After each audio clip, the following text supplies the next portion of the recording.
अस्सलाम वालेकुम, good morning Pakistan. क्या हाल है, कैसे हैं? ठीक ठाक हैं, मज़े में। आज मैं इतना ज़र्क बर्क तैयार होकर क्यों आई हूँ, क्योंकि आपको पता है ये तैयारी किसी को बहुत अच्छी लगती है। ये तैयारी जो हमारे घर में हम जब शादी होके आते हैं ना, तो हमारी जो सासें होती हैं उनको बहुत अच्छा लगता है कि बहू तैयार हो, सोने के जेवर पहनी हुई हो और अच्छा सा मेकअप किया हुआ हो। बहू सासों को अच्छा लगता है बहुओं का तैयार होना। सो मैंने कहा कि आज शो कुछ इसी तरह का है, अल्लाह बटन नहीं बंद किया, भूल गई, तो इसलिए मैंने कहा ज़रा तैयार हो जाए। अब कपड़े भी यही थे मेरे पास और कोई नहीं थे, इसलिए ज़र्क बर्क कपड़े पहनकर मैं आ जाई हूँ। हाँ भाई, होता क्या है, अगर आप कहते हैं कि लड़की को देखना है तो पहले उसकी माँ को देखो। ये एक बहुत पुराना मुहावरा कहावत है कि लड़की को देखना हो तो उसकी माँ को देखो। जब भी रिश्ते वाले आते हैं लड़की को देखने के लिए तो वो पूरे घर का जायज़ा तो लेते हैं, लेकिन अम्मी की बातें जो है ना, जो उनकी लड़की की माँ है, वो जिस तरह गुफ्तगू कर रही होती है और जिस तरह की बातें कर रही होती है, उससे थोड़ा सा प्रॉपर पूरा ख़ानदान जो है वो नुमाया हो जाता है कि भाई ये लड़की किस ख़ानदान से है। क्योंकि वो सारी चीज़ें, वो क्वालिटीज़ या थोड़ी बहुत बुराइयां जो आपको नज़र आ रही होती हैं एक लड़की की माँ में, वो उस लड़की में भी आज नहीं तो कल आनी ही होती है। क्योंकि कहते हैं कि बेटियां माँ का अक्स होती हैं, और ये गलत भी नहीं है, ऐसा है। मैं ख़ुद अपनी अम्मी को जब देखती थी, मैं कहती थी कि अम्मी आप बहुत गुस्से की तेज़ हैं और आप बहुत स्ट्रेट फॉरवर्ड हैं, मगर वक्त के साथ साथ, उम्र के साथ साथ मुझे ऐसा लगता है कभी कभार मैं उनकी जैसी हो रही हूँ। स्ट्रेट फॉरवर्ड होना अच्छी बात है, लेकिन फिर भी ख़तरनाक बात भी है। बहुत सारे लोग डरने लगते हैं फिर उस शख्स से। सो अब क्या करें, अम्मा के ऊपर गए हैं तो वैसे ही होना पड़ेगा। तो ये बात मुझे समझ आई है अब उम्र के इस हिस्से में जाके, तो ऐसा ही होता है। बहुत सारी चीज़ें हमने अपनी अम्मियों से सीखी होती हैं, लेकिन अगर हमारी शादियां कम उम्री में हो गई होती हैं और हम विदा होकर ससुराल चले गए होते, तो फिर जाहिर है फिर हम अपनी सास का अक्स बन जाते हैं। बहुत सारी ऐसी चीज़ें जो सास की अच्छी और बुरी होती है, वो सब आपके अंदर आहिस्ता आहिस्ता आपको नज़र आने लगती है कि हाय मैं भी तो वैसी हो गई, मैं भी तो ऐसे करती हूँ, मैं भी तो इस तरह बचा बचा के तेल डालती हूँ, मैं भी तो इस तरह लाइटें बंद करी होती हूँ, मैं भी तो ये अच्छी चीज़ें भी पकड़ ली हैं मैंने, थोड़ी सी बुरी चीज़ें भी पकड़ ली हैं मैंने। तो ये आप एनालाइज करेंगे और आप मुझसे मुत्तफिक होंगी कि आप अपनी अम्मी जैसी हैं अगर 80% या 70%, 30 या 20% अपनी सास जैसी भी होंगी। क्योंकि आज का टॉपिक ही ये है कि मैंने अपनी मियाँ की माँ से क्या सीखा। वो मियाँ की माँ जो है वो अपने बच्चों को तो जो सिखाती, और अगर अच्छा बच्चा होता है, अच्छा सिखाया होता है, तो हमारी ज़िंदगी सुकून में गुजरती है। ये बात मैंने अपनी सास को बोली थी कि अगर आपने अपने बेटों को काम करना सिखाया होता ना, थोड़ा घर का काम कर लेते, तो हमें मुश्किलात में नहीं गुजरना पड़ता। तो वो यही कहती हैं, बेटा क्या करूं, बस ये गलती हो गई मुझसे। माएँ अपने बेटों को तो सिखाती हैं, लेकिन माएँ बहुओं को भी सिखा रही होती हैं, और ये उनका फ़ायदा होता है। क्योंकि जब बहू यंग एज में घर में आ जाती है तो घर का रख रखाव, फिर जायका, जो खाने का जायका है, वो भी अक्सर लड़कियां आपको बताएंगी कि वो उन्होंने अपनी मदर इन लॉ से सीखा है। क्योंकि जब शादी से पहले वो अपनी अम्मा के घर में होती तो कॉलेज, यूनिवर्सिटीज़, ये वो, उसमें तो खाना पकाना सीखने का मौका ही नहीं मिलता। लेकिन जब घर गृहस्थी सर पे पड़ती है तो उस वक्त आपके करीब आपकी सास होती है, और आप उनसे पूछते, सुने अम्मी बताएं कितने मसाले डालूं, अच्छा ये इसको भुनाई करूं और या नहीं करूं। तो बहुत सारी चीज़ें मैंने भी अपनी ज़िंदगी में अपनी मदर इन लॉ से सीखी, अम्मा से भी सीखी। 70% मैं कह सकती हूँ अपनी अम्मी से सीखी, और 30% अपनी मियाँ की माँ से सीखी। एक छोटे से ब्रेक के बाद हमारे यहाँ कुछ और सेलिब्रिटीज़ होंगी जो वो मियाँ की माँ का जिक्र करेंगे अच्छे अल्फाज में। जी आप ज़्यादा गलतफहमी का शिकार ना हो, कोई बहुत चटखारेदार शो नहीं है ये वो वाला जब समझ रहे हैं आज सासों की बुराइयाँ होंगी। नहीं, आज हम सासों की अच्छी बातें जो हमने उनसे सीखी वो हम आपसे डिस्कस करेंगे। Good morning. आज पक्का सासें तो मेरी व्यूअर होंगी। हाँ,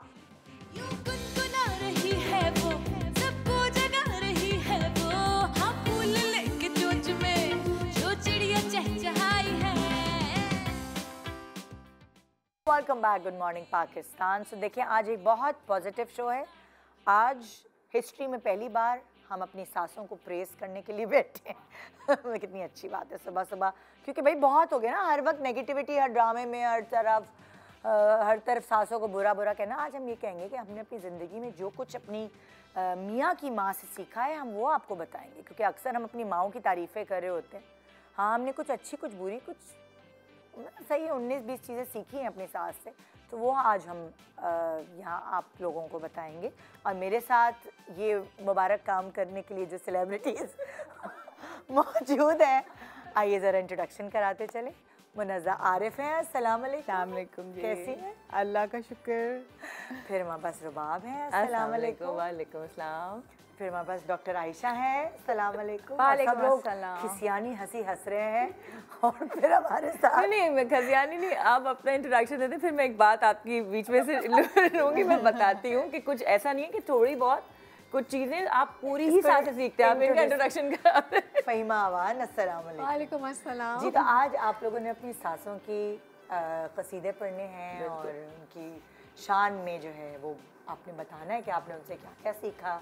अच्छी अच्छी बातें करनी है आज हमने, सही डॉक्टर आयशा? बिल्कुल अच्छी बिल्कुल। तो आज देखें ना, आज हम सवाब कमाएंगे। दिल पे पत्थर रखे। क्यों भाई? नहीं ऐसी बात। और मैं बताऊं क्या, जिनकी जब सांसें चली जाती है ना दुनिया फिर से, उस वक्त कदर आपको ज़्यादा आती है और आप मिस करते हैं कि नहीं यार, कोई टोकने वाला था, कोई बताने वाला था, कोई चीज़ें सिखाने वाला था, वो वाकई चला गया दुनिया से। तो हम नोक झोंक तो कहाँ नहीं होती, माँ बेटियों में भी होती है और हर रिश्ते में होती है।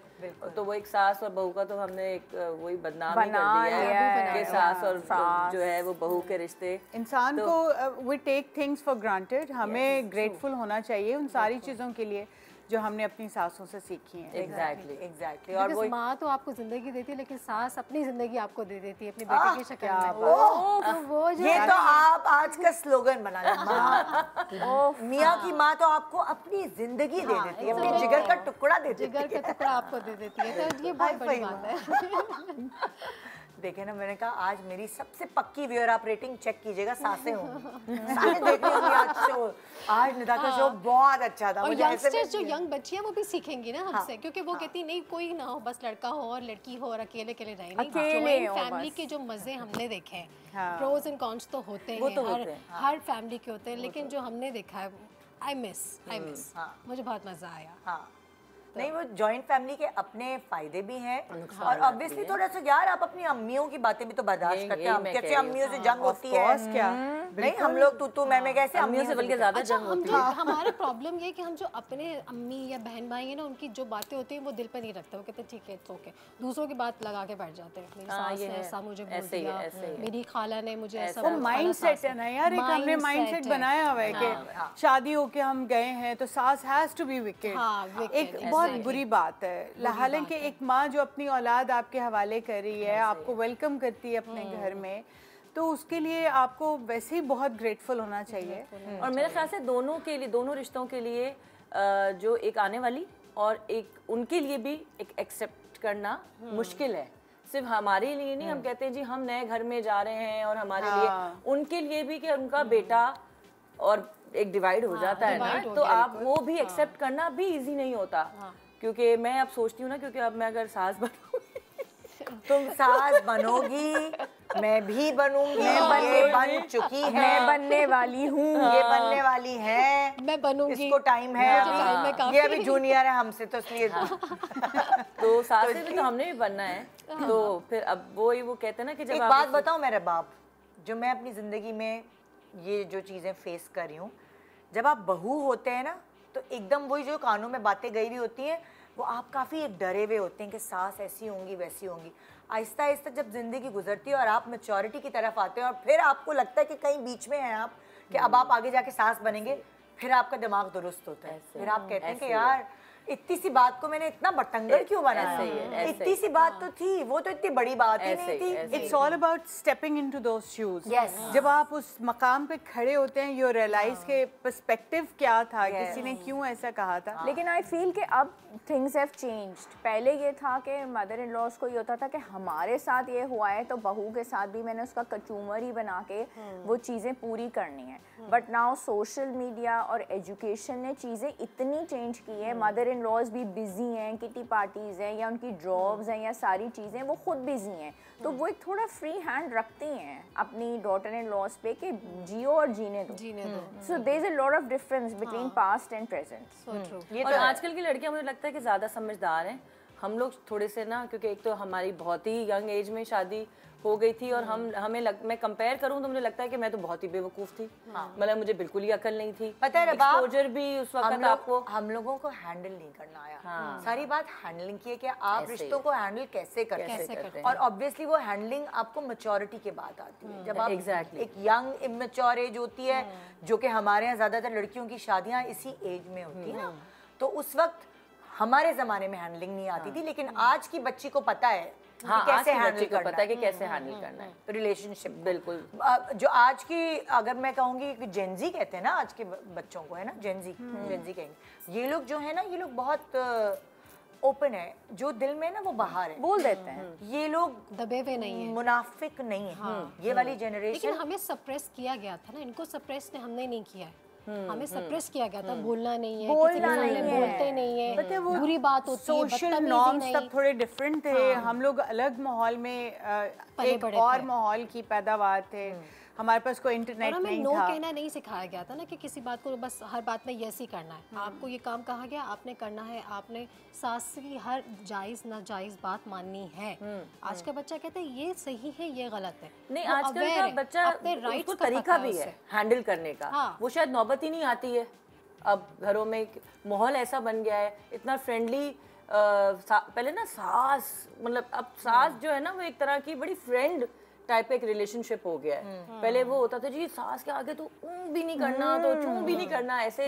अच्छा, वैसे अभी भी कुछ घरों में ऐसी पर्सनालिटीज हैं, डोमिनेटिंग पर्सनालिटी अभी भी है। बिल्कुल। अगर वो डोमिनेटिंग अपने हस्बैंड के लिए, अपने बच्चों के लिए, तो वो बहू के लिए भी होंगी, क्योंकि उनकी फितरत ऐसी है, उनकी पर्सनालिटी ऐसी है, वो बदल नहीं सकती। तो वो बहुओं को खुद ही रियलाइज हो जाता है कि भाई वो तो उनकी पर्सनालिटी ऐसी है, मैन्युफैक्चरिंग फॉल्ट है उनके अंदर, ये क्या हो सकता है।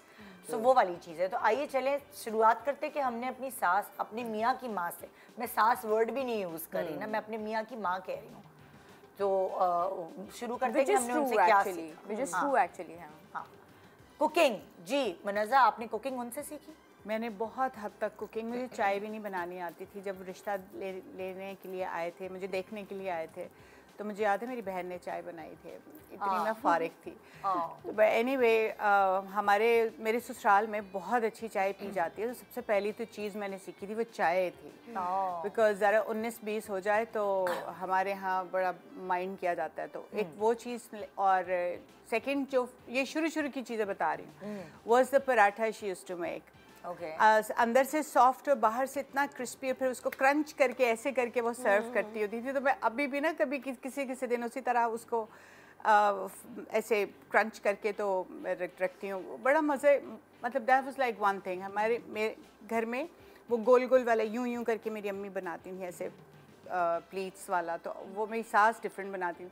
तो यहाँ से हमारा सफ़र शुरू हुआ। दही बड़े बनाती थी वो बहुत अच्छे, और वो मैं फ़ॉलो करती हूँ उनकी रूटीन। सो बहुत सारी ऐसी, जो एक खिचड़ी, रिमेंबर आपके एक प्रोग्राम में मैंने बनाई भी थी, तो इतनी मज़े की खिचड़ी थी कि वो बंदा वैसे ही कहता है कि यार आज मौसम अच्छा है, आज खिचड़ी खाते हैं।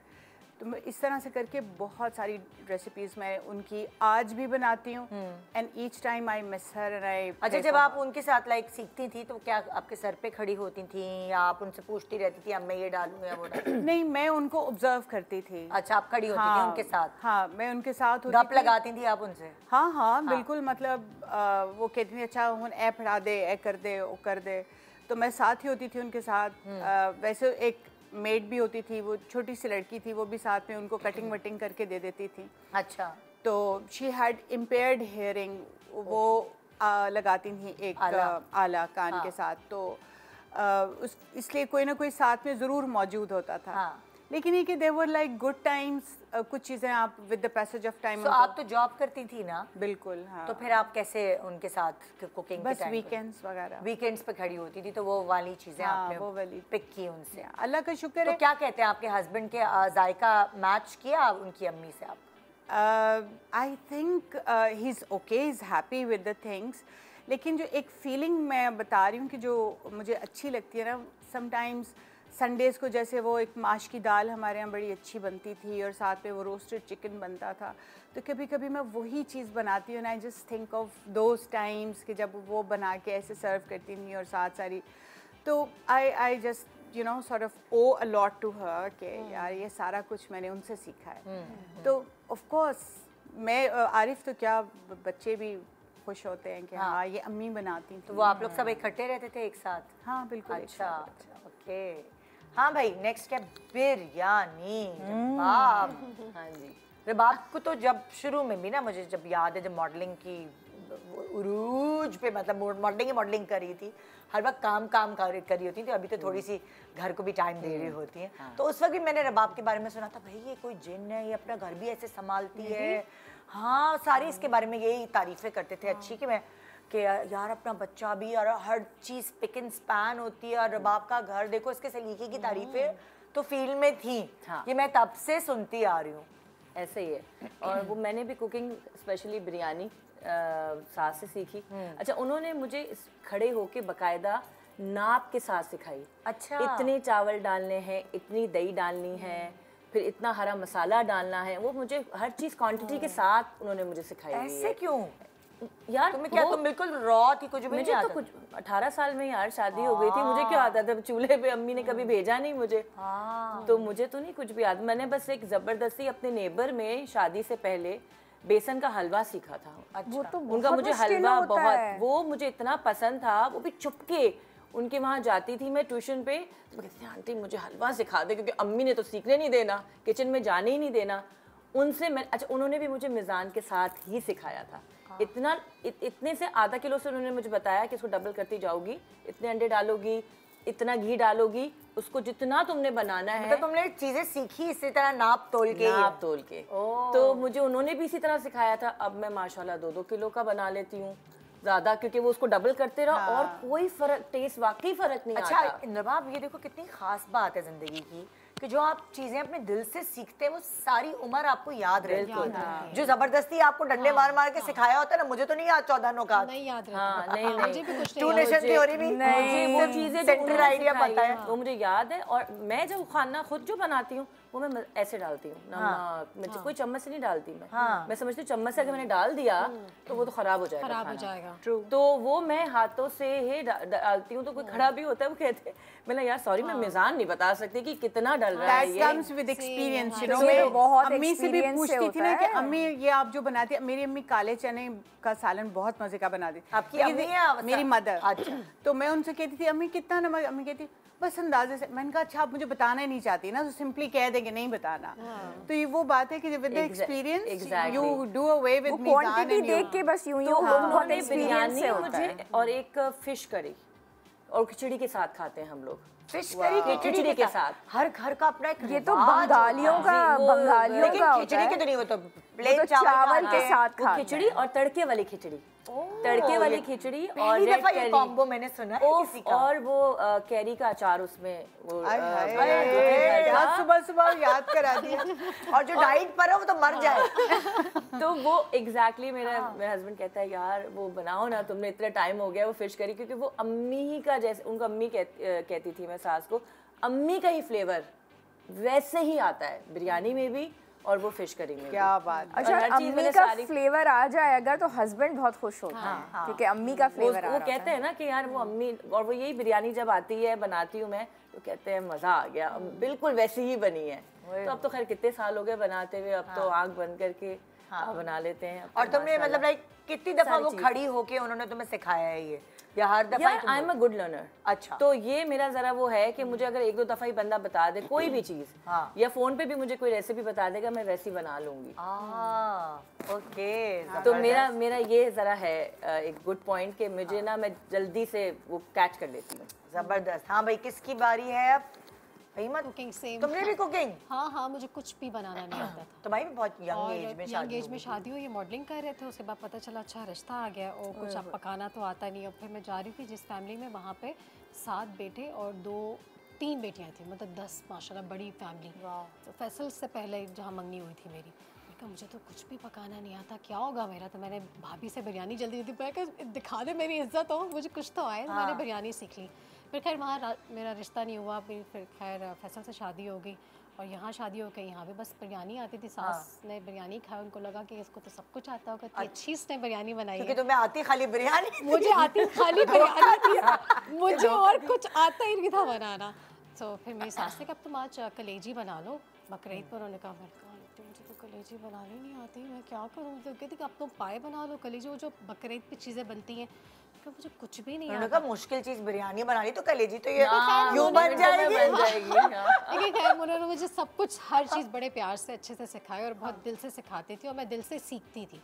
वो खुश भी होती थी, वो कहती थी कि मैं तुम्हें जो सिखाती तुम सुनती हो और उस पर अमल भी करती हो। तो मुझे एवरीथिंग, हर चीज़, सारी कुकिंग मेरी सास ने सिखाई है, सब कुछ, इवन जिसमें बहुत मज़े मज़े की चीज़ें और मैं उनसे भी अच्छी बनाती हूँ, वो तो खुद कहती है। तो मुझसे भी अच्छी बनाती हूँ। हाँ, ये मेरी सास भी कहती थी, कह कि तुम मुझसे भी अच्छा खाना बनाती हो। अच्छा, और अगर मदर इन लॉ ये बात बोल दे, ये बहुत बड़ा उनका दिल होता है, वरना वो बोलती नहीं। फरमाइश करती थी जब मेरे घर आती थी, तो कहती थी यार अब तुम अपने हाथ का बना के बिरयानी खिलाओ मुझे।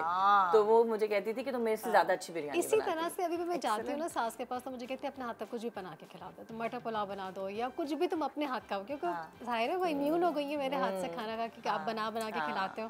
तो इसमें मुझे लगता है लड़की पे बड़ा क्रेडिट जाता है कि वो दिल से हर चीज़ सीखती है और घर में एडजस्ट करती है, सबसे मोहब्बत प्यार से चलती है। लेकिन पता है एक इम्पॉर्टेंट बात, जैसे मेरी अम्मी बहुत अच्छा खाना पकाती थी पर मैंने उनसे कुछ नहीं सीखा, क्योंकि उस जमाने में मैं पढ़ रही थी, फिर उसके बाद काम करने लगी, तो मैं उनके साथ किचन में खड़ी नहीं हुई।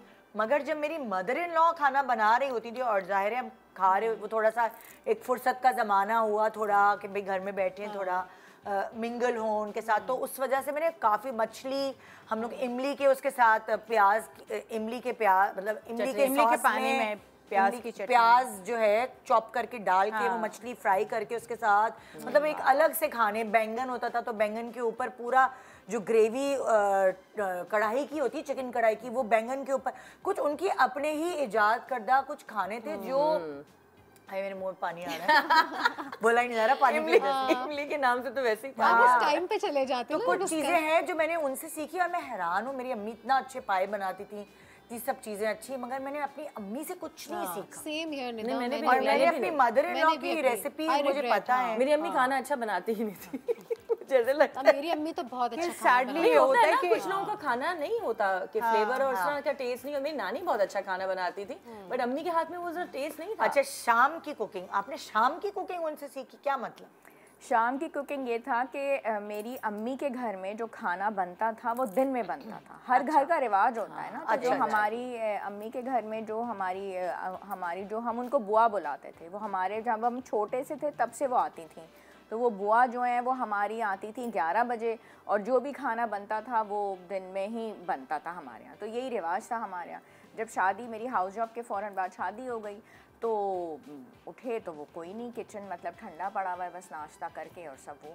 तो मेरी सास ने कहा कि पुत्र जेड़े मर्द होंदे ने ना वो राती खाना खांदे ने, तो हमारे घरों में जो खाना बनता है वो शाम में बनता है या दोपहर में। तो उन्होंने ये ट्रेंड बताया कि हमारे यहाँ जो कुकिंग होगी यानी कि ससुराल में होगी वो शाम में होगी, यानी कि दोपहर के टाइम पे। तो वो फिर दोपहर के टाइम पे खड़ी होती थी कुकिंग करने, और मैं बिल्कुल यानी कि 4 बजे तक। हाँ, 4 बजे तक, यानी कि लंच के बाद ठंडक हो जाती है ना उस वक्त भी। और तो उनके यहाँ ये बात भी सही है कि जब हस्बैंड के आने का टाइम हो तो वो उस वक्त खाना भी फ्रेश होगा। मैं इसी तरह करती हूँ कि मैं शाम में बनाती हूँ, स्पेशली जो चावल वाली चीज़ है वो तो उसी वक्त मैं दम देती हूँ कि जब मुझे पता होता है कि ये ऑफिस से निकले, और मैं कहती हूँ कि ताज़ा खाना आपका हो, और दोपहर में तो आप कुछ भी खा लेते हैं। और अम्मी के घर में बिल्कुल डिफरेंट था कि जब हम स्कूल से आते थे तो वो फ्रेश दाल या चावल या चटनी जो भी चीज़ है उसी वक्त जो है वो बनी होती थी, हम खाते थे, और फिर जो भी हुआ वो फिर रात में खा लिया। यूजुअली नॉर्मली घरों में ना इसी तरह सुबह के वक्त, इसी तरह सुबह के उसके बाद वो दोपहर 4 बजे तक किचन विचन साफ हो के, अगर मेड्स होती है 4 बजे उनकी छुट्टी हो जाती है तो वो सारे बर्तन धुल के वो हो जाते हैं। फिर रात के बर्तन रख दिए जाते हैं बेसन के नीचे, जी मासी आएगी दूसरे दिन तो धोएगी। तो वो वाली चीज है ज्यादातर। बिल्कुल ही डिफरेंट था कि वो कहती थी कि दोपहर में मैं बनाती हूँ, फिर मैं कॉपी और पेंसिल लेके उनके साथ बैठ जाती थी। टीचर, हाँ टीचर। और वो लेकिन वो भाई क्या वो ज़बरदस्त खाना वो बनाती थी कि वो उनकी पूरी फैमिली में मशहूर था। अच्छा। कि उन जैसी कुकिंग कोई नहीं करता, मतलब उनका कोरमा और बिरयानी और वो चीज़ें। और उन्होंने अपनी मदर से सीखी हुई थी। फिर मैं कॉपी वगैरह लेके बैठ जाती थी, सारी चीज़ें उनकी नोट करती थी, दोपहर में वो बनाती थी और फ्रेश खाना जो है वो तैयार होता था, यानी कि शाम तक। और फिर ये है कि ससुर और मेरे हस्बैंड जो है वो उन्होंने, तो ये ट्रेंड जो है ना ये मेरी फैमिली से बिल्कुल हट के था, जो मेरे लिए एक डिफरेंट। तो आप उन जैसा खाना बना पाती हैं? मैंने जब उनसे सीखा और मैंने शुरू के कुछ सालों में खाना बनाया तो मैंने यानी कि मैंने काफ़ी उनसे सीख लिया और काफ़ी अच्छा बनाया। लेकिन मैं ये समझती हूँ कि जैसा उनका था वैसे तो मैंने नहीं बनाया, लेकिन फिर भी मैंने काफ़ी अच्छा बना लिया। हाँ। लेकिन ये है कि वो तो बहुत ही डोमिनेटिंग खातून थी, उन्होंने ये नहीं कहा कि ये मेरे जैसा है। हाँ। लेकिन जो लोग जैसे दावतों में आते थे या जैसे घर का है तो उन्होंने ज़रूर कहा कि आयशा भाभी बहुत अच्छी सारी चीज़ें हैं। हाँ। और बहुत अच्छा ज़बरदस्त। एक छोटा सा ब्रेक ले रहे हैं, ब्रेक के बाद हम और तारीफ़ें करेंगे कि रूह को सुकून मिलेगा। Good morning.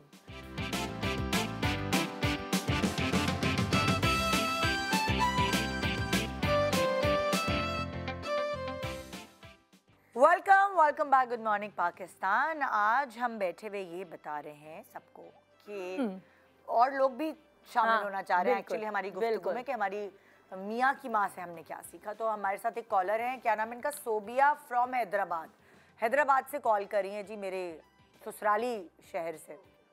मेरी सास ने मुझे कुछ सिखाया ना सिखाया और लड़ना बड़ा अच्छा सिखा दिया है। अपने घर में तो शादी से पहले अम्मी अगर डांट देती थी या बड़ा कोई कुछ कह देता था तो खामोशी से 2 आंसू निकल जाते थे, लेकिन आवाज़ नहीं निकलती थी हलक से। लेकिन शादी होकर जब ससुराल आए इसी रवैये को यहाँ पे भी चलाया तो देखा कि हर कोई हम पे ही चढ़ा जा रहा है, हर कोई हमारी खामोशी का फ़ायदा उठा रहा है। तो फिर हमने भी उन्हीं की तरह दू बदू जवाब देना शुरू कर दिया और फिर अब माशाल्लाह इतने तेज़ हो गए हैं कि अपनी सास से भी 2 हाथ आगे निकल गए हैं। मैं तो कहती हूँ मेरी सास ने मुझे कुछ सिखाया ना सिखाया और लड़ना बड़ा अच्छा सिखा दिया। ये तो दिल की आवाज थी बेचारी, तो इनके दिल से बहुत यहाँ से आई, उनके दुखी आवाज निकली है, इधर से निकली, इतना दर्द भरा हुआ था, इतनी नेगेटिव एनर्जी सुबह सुबह। अच्छा वैसे एक चीज मैंने भी, मेरी अम्मी कहती थी तुमने अपने ससुराल से सीखी है। क्या होता था, हम जैसे हमारे, मैं अम्मी मुझसे नाराज है अगर, तो मैं मतलब वो मुझसे दोस्ती जो है वो कुछ 4-5 दिन लगा लेती थी ना, उनको बनाने में बहुत टाइम लग जाता था। पप्पी करी या कुछ भी करी, एकदम नहीं मानती थी। मेरे ससुराल में ये है, आपकी ज़बरदस्त किस्म की लड़ाई होगी और कुछ घंटे बाद दोस्ती। बल्कि अच्छा है, बल्कि मैं बताऊं ऐसे ही होना चाहिए। ये बहुत अच्छा बॉन्ड होता है, जैसे कुछ हुआ ही नहीं। ये बड़ी अच्छी बात होती है। जब मैं नहीं गई, मैंने कहा ला इतना झगड़ा कर रहे हैं बहन भाई, क्या होगा, ये तो अलग हो जाएंगे क्या? मैं ये समझी कि ये तो ऐसे। उसके बाद थोड़ी देर बाद देख रही हूँ, कुछ घंटे बाद सब खत्म, ठीक है, नॉर्मल है सब। तो मैं देख रही, मैंने ऑब्जर्व, मैंने कहा वाह ये तो अच्छा है, आपकी पूरी भड़ास भी निकल गई, आपका दिल भी साफ हो गया और ना ऐसे ही एक दिन नहीं गुजरा, घंटे गुजरे और दोस्ती हो गई सब। तो मुझे ये चीज़ अच्छी लगी, मैंने ये अडॉप्ट कर ली, मैं भी ऐसे ही करने लगी। जैसे से मेरी लड़ाई हो मैं भी लड़ाई करूँ, मैं भी भड़ास निकालूं, फिर थोड़ी बात दोस्ती हो गई, अपनी बात भी कह दिया वो। तो मैं अपने घर वालों के साथ भी ऐसे करने लगी शादी के बाद। तो फिर मेरी अम्मी कहने लगी तुम अपने ससुराल जैसी हो गई। ये सब बोल भी देती हो, कर भी देती हो और उसके बाद फिर पुछ करके दोस्ती कर देखिए चेंज तो आता है ना, आप ऐसा तो नहीं कह सकते ना। जब आप ससुराल जाते हैं उन्हीं के रंग में थोड़ा बहुत तो आप ढल ही जाते हैं ना, थोड़ा बहुत। सारी लाइफ तो फिर अब वही गुजारनी है, तो वो असरात तो आएंगे ना, ऐसा तो नहीं हो सकता कि वो नहीं आएंगे ऐसा। बट यहाँ तो बहुत ही बहुत ही दुख भरा हुआ था, कूट के भरा हुआ था। जो नहीं वो कहते हैं वो हमाम दस्ते लड़ना सिखा दिया, लड़ना सिखा दिया। अच्छा वैसे देखें, बहुत सारी लड़कियां बहुत नाइव होती हैं, थोड़ा सास कभी कभार किसी की सास उसको थोड़ा स्ट्रॉन्ग भी बनाती है। भले तानों से तंज से कि बेटा कुछ सड़क पे तो क्रॉस करना सीख लो। ऐसा काम है वैसे नेता? हाँ नहीं, ऐसा होता है, जब आप ऐसा होता है सिखाती हैं। लेकिन अब मुझे पर्सपेक्टिव ये समझ में आता है, क्योंकि देखिए अब मैं I am standing in those shoes, तो मुझे होता है कि मेरे बेटे ने तो अब इसके हवाले होना है, पता नहीं how much I am to live not live, और जिंदगी हो भी तो मतलब आप सारा टाइम थोड़ी किसी की लाइफ में घुसे रहते हैं। I have got my life to live. तो वो माएँ जो होती है ना, वो केयर, वो सोची होती है कि मेरा बेटा इस लड़की की, मेरी बहू की केयर में है, तो इसको आना चाहिए ताकि मैं केयर फ्री हो जाऊँ कि हाँ you know things are going well, इसका ध्यान करें। हाँ मतलब जरूर, वैसे तो खैर ये कॉन्सेप्ट भी एक वियर्ड ही है, मतलब इतना लड़का कौन ही नाइव होगा जो यू नो उसके केयर में हो, छोटा बेबी थोड़ी है। लेकिन कहने का मतलब है कि चूंकि हमारी ईस्टर्न सोसाइटी में उस तरह वो नहीं होता, लेकिन women have to look after the house ना, वो चोर्स तो बंदियों ने देखने होते हैं, तो इस कंसर्न से वो कह रही होती है। एक्चुअली सासों का ना दिल जो अब जाके आप सही कह रही हैं, हमें अब समझ आता है, दिल कोड़ा होता है। जैसे अगर उन्होंने घर खूबसूरत बनाया है, उसको पूरा मेंटेन किया है, जब तक उनकी हड्डियों में दम था, उसके बाद उनकी हड्डियों में दम नहीं रहा, तो वो कहती हैं कि चलो मेरी बहू और ये सब। निदा भी ठीक कह रही हो, वो नहीं देख पाती, वो बिल्कुल नहीं। मगर वो जो तुम कह रही थी ना कि वो दिल से सिखाती हैं या दिल से वो चीजें करती है, दिल से मुझे नहीं लगता कि कभी समटाइम्स ऐसा भी होता हो कि वो गाड़ी भी अगर हम उनको ये है कि यार ये आना चाहिए, जो आपकी वाली बात है कि ये मेरी बहू को आए, जो मुझे आता है तो उसको भी आए क्योंकि मेरे बेटे को ये अच्छा रखेगी। वो तो आती हैं थॉट्स, वो तो मेरे तो अभी आई भी नहीं है, तो मेरे अभी से आती हैं वो कि उसको सब कुछ आए, वो घर को संभाल ले जैसे मैंने संभाला। लेकिन रबाब, हम एज मदर इन लॉज हम ये भूल जाते हैं कि जब हम भी बहुएं थी तो हम जो है वो एक सर्टेन टाइम बाद सीखी थी ना चीजें, हमने एकदम आते ही तो नहीं, 18 साल की जाते ही तो नहीं सीख लिया। जज्बात बहुत होते हैं यंग एज में, you are very emotional and जज्बाती। फिर with the passage of time समझ में आता है कि यार हम जज्बाती हो रहे थे, वो यूं नहीं कह रही थी, वो तो बिल्कुल ठीक कह रही थी। नहीं, मैं कुछ और कह रही हूँ। मैं कह रही हूँ कभी कभार मदर इन लॉ ज्यादा एक्सपेक्ट कर लेती हैं एक यंग लड़की से, क्योंकि पेशेंस नहीं दिखाती ना। बिल्कुल, क्योंकि वो जब वो मैच्योर होगी ना, अभी वो मैच्योर, आपको यंग एज की भी बहू चाहिए, और जब वो बहू यंग एज की आ गई तो आपको बुर्दबार और समझदारी भी चाहिए, तो वो तो फिर वक्त के साथ आएगी ना। वो वाली चीज है कि अगर हम ये सोच रहे हैं कि हमारी बहू आएगी तो हम जिस तरह घर को रखते हैं, जिस तरह हमारे टाइम के साथ एग्जैक्टली वो आहिस्ता सीख पाएगी। वो अभी तो उसके खेलने कूदने के दिन होंगे ना भाई, वही वाली बात। हाँ, मैं तो कहती हूँ कि हर रिश्ते को, मतलब शादी के बाद एक इंक्यूबेशन टाइम दे कपल को सेटल डाउन होने का। और सिर्फ दुल्हन ही नहीं एडजस्ट हो रही होती, पूरी फैमिली भी एडजस्ट हो रही होती है, getting used to you know having a new member in the family. और हमारे घर में तो माशाल्लाह 2 मेंबर्स एकदम से साथ आए थे, तो हमारे लिए बहुत बड़ा एक अच्छा, आप क्या कहती हैं कि दोनों बच्चों की शादियां एक साथ होनी चाहिए, या आपको लगता है कि एक एक करके होनी चाहिए ताकि थोड़ा सा एक्सपीरियंस?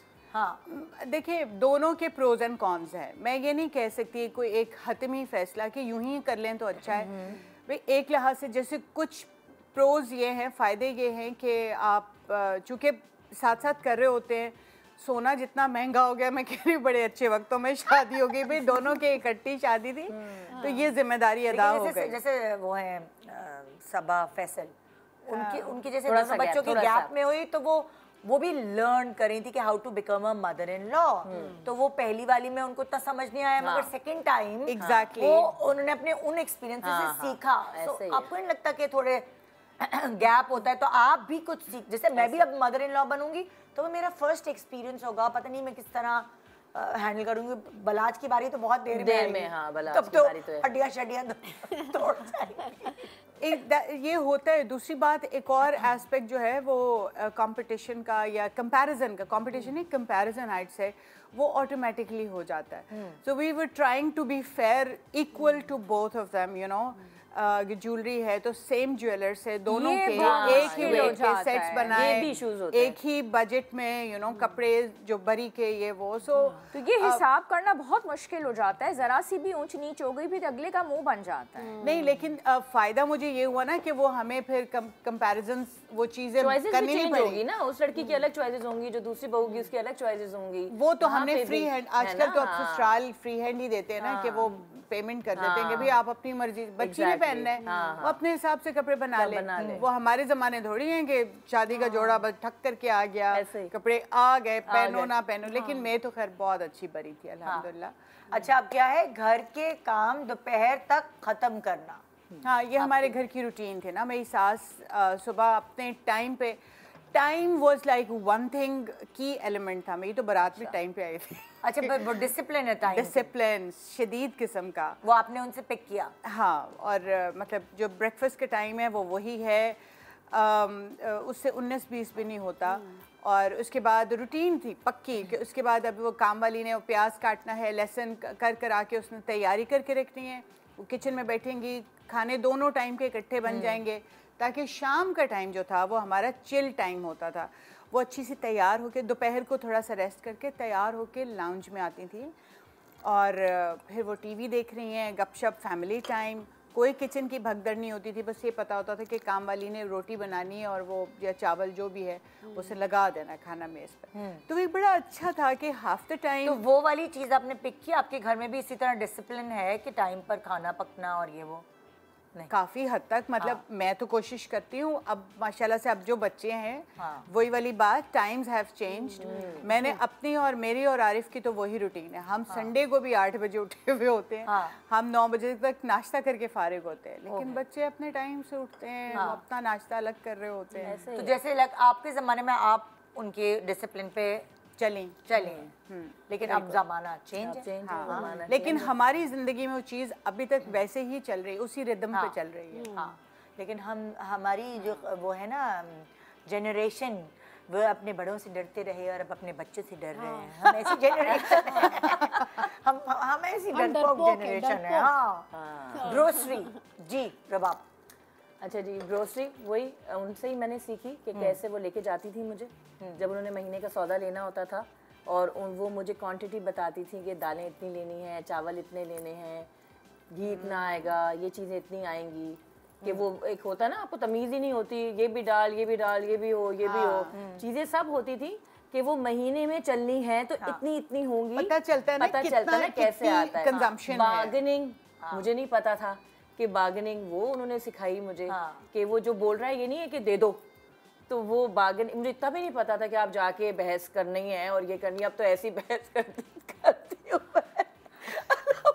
बच्चे हमारे साथ चले शर्मिंदा हो जाते हैं, शर्मिंदा हो जाते हैं बच्चे भी, और मेरा मियाँ भी शर्मिंदा हो जाते हैं कि तुम क्या कर लोगी ये बचा के। मैंने तो मुझे खुशी मिलेगी कि मैंने इतने पैसे बचा लिए। मुझे तो 5 रुपए से भी बचत से मजा आता है। बच्चे इतना एम्बैरस करते हैं, मम्मा क्या है। मैं आपके साथ तो जाऊंगा ही नहीं, मेरे वाला कहते हैं आप तो मतलब इतना वो जुल्म करती हैं। मैंने तुम्हें नहीं पता ये एंजॉयमेंट है। अच्छा, वो तो करती थी इस तरह, वो तो करवाती थी, बार्गेनिंग करवाती थी। वो सीखा उनसे कि भाई आपने ये जो बोला है वो नहीं दे देना। तो कितना गोश्त आएगा, कितना चिकन महीने में लगेगा, तो वो सारी चीज़ें मैंने उनसे ये चीज़ें सीखी। अच्छा, मैंने जैसे लाइक बकरीद के बाद नहीं, वो पूरे गोश्त के हिस्से हम लोग जब हम लोग शादी नहीं हुई हुई थी तब तो हम लोगों ने ही कुर्बानी हो रही है, तब सामने ही नहीं आते थे। तो मैंने अम्मी को, हालांकि मेरी अम्मी करती थी मेरे घर में सब चीज़ें, मगर मैंने उनसे कभी नहीं सीखा। मगर जब शादी हुई तो मेरी मदर इन लॉ ने फिर बाकायदा सिखाया, इस तरह इस तरह प्लेट करो, इसमें गोश्त डालो, इतना बराबर करो, ये करो, इस तरह थैलियाँ मंगा के रख लो, एक रात पहले ये कर लो। तो ये सारी अब मुझे ऐसे जैसे जैसे तुम लोगों से बात हो रही है ऐसे चीजें याद आती जा रही है। ये मैंने भी उन्हीं से सीखा था। वो तो खाती मटन थी ना, तो वो हर महीने आता था, एक तकरीबन बकरा पूरा आता था, और वो डाइनिंग टेबल के ऊपर शीट बिछती थी, छोड़ो ऐसे ही, फिर इस तरह इससे करो, इस तरह बांटवाओ, ये करो, ऐसे खाना पका लो, ये उबाल के रख लो, इस तरह फ्राई। क्योंकि सारे लोग हमारे घर में लाइक पूरा खानदान हमारे घर में जमा होता था, तो सुबह क्योस होता था। तो फिर उन्होंने मुझे ट्रेन किया कि इस तरह उबल जाएंगी चीज़ें, तो वो जैसे जैसे मेहमान आते जाएंगे फ्राई करके उनके आगे रखते जाना, इस तरह करके ना। तो वो ये चीज़ें मैंने अम्मी से, हालांकि कलेजी पहले सुबह पका लो, जल्दी कलेजी कसाई से पहले मंगवा लो, तो ये सब चीज़ें मैंने उनसे सीखी। हाँ जी, नेक्स्ट क्या है, घर की हर चीज़ इन ऑर्डर हो। मेरी सास तो परफेक्शनिस्ट है। अच्छा, बस हर चीज़, अब अगर वो ट्रैवल करके आई हैं तो वो उसी वक्त आके पूरी सफाई करेंगी, सफाई करने के बाद फिर अपनी चीज़ें हर जगह पे रखना। और तो इस वजह से 3 दिन तक सूटकेस पड़े रहते हैं, फिर कहते हैं आप चलो आप नहीं, मैं भी सूटकेस पहले खोलती हूँ। पहले जैसे ही जाऊंगी ना, सबसे पहले सूटकेस खोलूंगी। आप उसको लॉन्ड्री में डालने वाले कपड़े अलग, और वो जल्दी जब तक मैं नहीं रख दूंगी मुझे नहीं सुकून मिलता। उनका भी यही हाल था कि वो उसी वक्त करना है, और जैसे घर में दावत हुई है और पूरा सा फैला हुआ, रात को बर्तन धुल रहे हैं सारे, और रात को ही वो सब कुछ ड्राई होके वो अपनी जगह पे रख रहे हैं।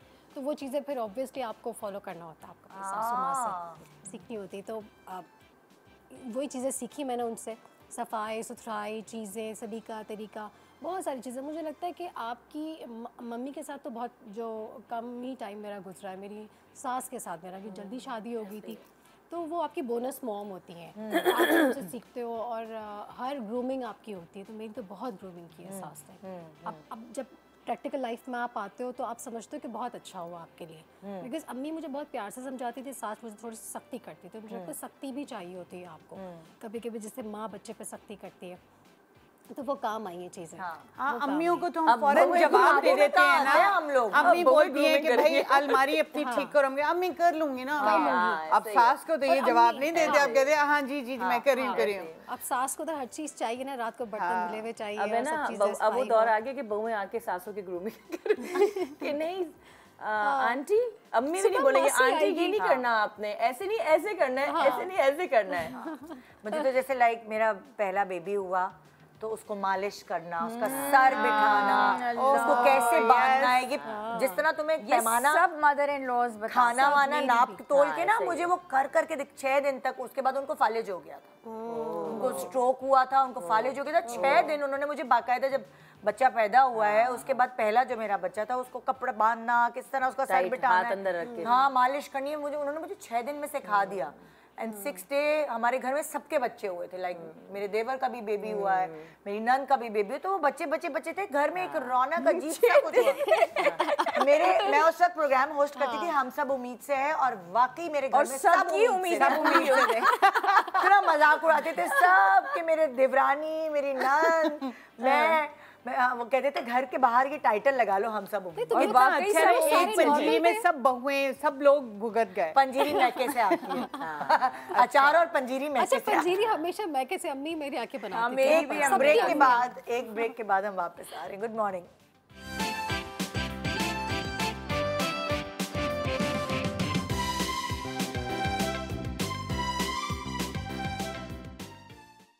Welcome back. Good morning Pakistan. आज भाई अब शो शुरू हो गया है, क्या ब्रेक पे जो बातें हो रही है वो अब नहीं हो सकती। उसको लग रहा है मैं मजाक कर रही हूँ, वेलकम कर रही हूँ। हाँ भी कॉलर हमारे साथ है, देखिए वो क्या कहती हैं जी। रुकैया फ्रॉम कराची। जी रुकैया। जब मेरी शादी हुई तो बहुत छोटी उम्र में शादी हुई, और हमारे अपने घर में मेरी मदर भी वर्किंग वुमेन थी, फादर भी बिजनेस करते थे, तो हमें हमारे घर में जो है बहुत खुले हाथ से हम यूज़ करते थे। कभी किसी चीज़ पे रोक टोक नहीं, जो चीज़ जितनी बन रही है बनने दिया, और जो चाहिए वो मंगवा लिया। तो आदत ही नहीं थी सोचने की या कंजूसी करने की, और यही सोच के शादी भी हुई कि जब जाएंगे तो हाथ में बहुत पैसे आएंगे। लेकिन वहाँ गए तो सिस्टम बिल्कुल ही अलग था, क्योंकि मेरी सास जो हैं वो हर चीज़ सोच समझ के यूज़ करती थी। खाने में कितनी क्या चीज़ डलेगी ये चीज़ सोचना, पैसे कितने खर्च करने चाहिए कितने नहीं, मंथली कितना बचाना चाहिए, हर चीज़ की यानी बैलेंसिंग किफ़ायत शुआरी मैंने उनसे सीखी है। तो बहुत सारी चीज़ें मुझे शुरू में तो बुरी लगती थी, लेकिन आज मुझे ऐसा लगता है कि अपनी लाइफ में अगर मैं किसी भी चीज़ में किफ़ायत शुआरी या बैलेंस करती हूँ तो उसके पीछे मेरी सास का हाथ है, क्योंकि हमें तो बहुत ज़्यादा खुले हाथ से पैसा यूज़ करने की आदत थी। तो हमें जो कंजूसी या किफ़ायत शुआरी सिखाई है वो मेरी सास ने सिखाई है। और कितनी इससे अच्छी बात की कि उस वक्त ये बातें हमें बुरी लगती थी, और हकीकत है जब आप नई नई बहू होते हैं और आप किचन में खाना पका रहे होते हैं तो तरीकेकार जुमले आते हैं, तेल इतना डाल दिया, तो आप थोड़ा वो हो जाते हैं कि यार मतलब क्या करूं मैं। और वो छोटी छोटी बातें वो जो आप कह रही थी कि वो छोटी छोटी बातें जो ऐसे जाके आपको था करके लगती थी, जो कि वाकई अगर आप दरगुजर भी कर दें तो क्या है यार, ये बोल ही दिया है ना। मैं वही कह रही हूँ ना कि माइंड सेट होता है ऑलरेडी, हम एक्सपेक्ट कर रहे होते हैं कि सास है तो कुछ तो करेगी, वो वाली बात है। तो ये चीज़ नहीं, इस वर्ड को बस वो बहुत कर दिया है, सास। ऐसे ही है। सो वो वाली बात इसने बहुत अच्छी की कि उस वक्त ये बात बुरी लगती थी, मगर जब प्रैक्टिकल लाइफ में आए तो पता चला कि यार कितनी जरूरी थी। अच्छा, क्या बहस ना करना। हाँ भाई आयशा। हाँ, ये टिप मेरी मदर इन लॉ ने जो है ना वो मुझे बहुत अच्छी समझाई थी, एंड आई थिंक कि ये मेरे बहुत काम आए, क्योंकि उसमें ये होता है कि हम दोनों सेम बैच के थे और क्लास फेलोज थे, और मियाँ बीवी हम दोनों, और ये कि लव मैरिज, ठीक है। अब उसमें ये होता है कि आप इमोशनली कनेक्टेड भी होते हैं और दोस्तों की तरह होते हैं, बिल्कुल। तो उसमें बहस भी हो जाती है। लेकिन बात ये होती है कि वो जो मियाँ होते हैं ना, वो जब निकाह हो जाता है तो वो शौहर बन जाता है। वो सिर्फ शादी से पहले वो लव लेटर होता है और वो आगे पीछे फिरना होता है। वो मैं कहती हूँ अब्बास से, आप वो बंदा ही नहीं है जिससे मैंने शादी की और मोहब्बत की, आप कोई और बंदे वो नहीं है। मतलब इधर निकाह के पेपर पे साइन हुआ है, आपका तो मिजाज ही नहीं मिलता, आप तो क्या बन गए हैं। तो वो आगे से जवाब नहीं देते। हासिल कर लिया आपको। और यही बंदा 14 तारीख से पहले कुछ और था, आगे पीछे फिरना, 14 तारीख से पहले फोन पे फोन, नज़में लिखना, मतलब कॉलेज के गेट पे खड़े रहना, फूल लाना, वो कहाँ गए वो फूल, वो कहाँ गए, कुछ नहीं है। फूल तो क्या, गजरे का टुकड़ा तक नहीं मिला। मेरे भी, मैं तो यहाँ से मुझे पिक करने आता था ना, तो गाड़ी की सीट के ऊपर गजरा रखा होता था, फूल रखा होता था। और आप अगर कहो, वो बेचारा कह रहा होता है वो अल्लाह जोड़ी सलामत रखे, और वो तो यहाँ से भी कह देता होगा। और अब अगर मैं बोल दूं फूल दे रहा, तो कह लेगा कितनी फिल्मी हो। अरे भाई, जब निकाह नहीं हुआ था, मंगनी हुई हुई थी, तब तुम फूल पे फूल दे रहे हो। भाई देखिए, सीधा सीधा कह देते अपनी उम्र देखो और अपने मतलब ख्वाहिशात देखो, ये बातें मतलब वो बंदा ही नहीं है। मैं किधर फंस गई क्या, इससे तो वो बंदा अच्छा था जो साथ पढ़ता था। अब अच्छा, और दूसरी बात ये है कि घर आते ही दिमाग 7वें आसमान पे चला गया, गर्दन अकड़ गई, मतलब अम्मा का इकलौता बेटा। उसमें क्या हुआ कि मेरी मदर इन लॉ ने मुझे ये समझाया, एटीट्यूड बहुत है, एरोगेंस बहुत है, गुस्सा बहुत है। मेरी मदर इन लॉ ने मुझे ये समझाया, कोई भी बात कर लो ना, बड़ बड़ बड़ बड़ बड़ गुस्सा गुस्सा। आंटी ने मुझे ये कहा, ए जो भी गल करे ना, अगू जवाब ना दे, उस वेले चुप कर जा, एदा दिमाग ही खराब है। और मैं क्या करा, मैं ही एदी आदत खराब की थी, इकलौता सी ना, उस वेले तू चुप कर जा। थोड़ी देर बाद ना खाना शाना दे, इनू रोटी पानी दे, ठंडा पानी दे, ते फिर गल कर, फिर ये सारियां गल्लां सुनदा है।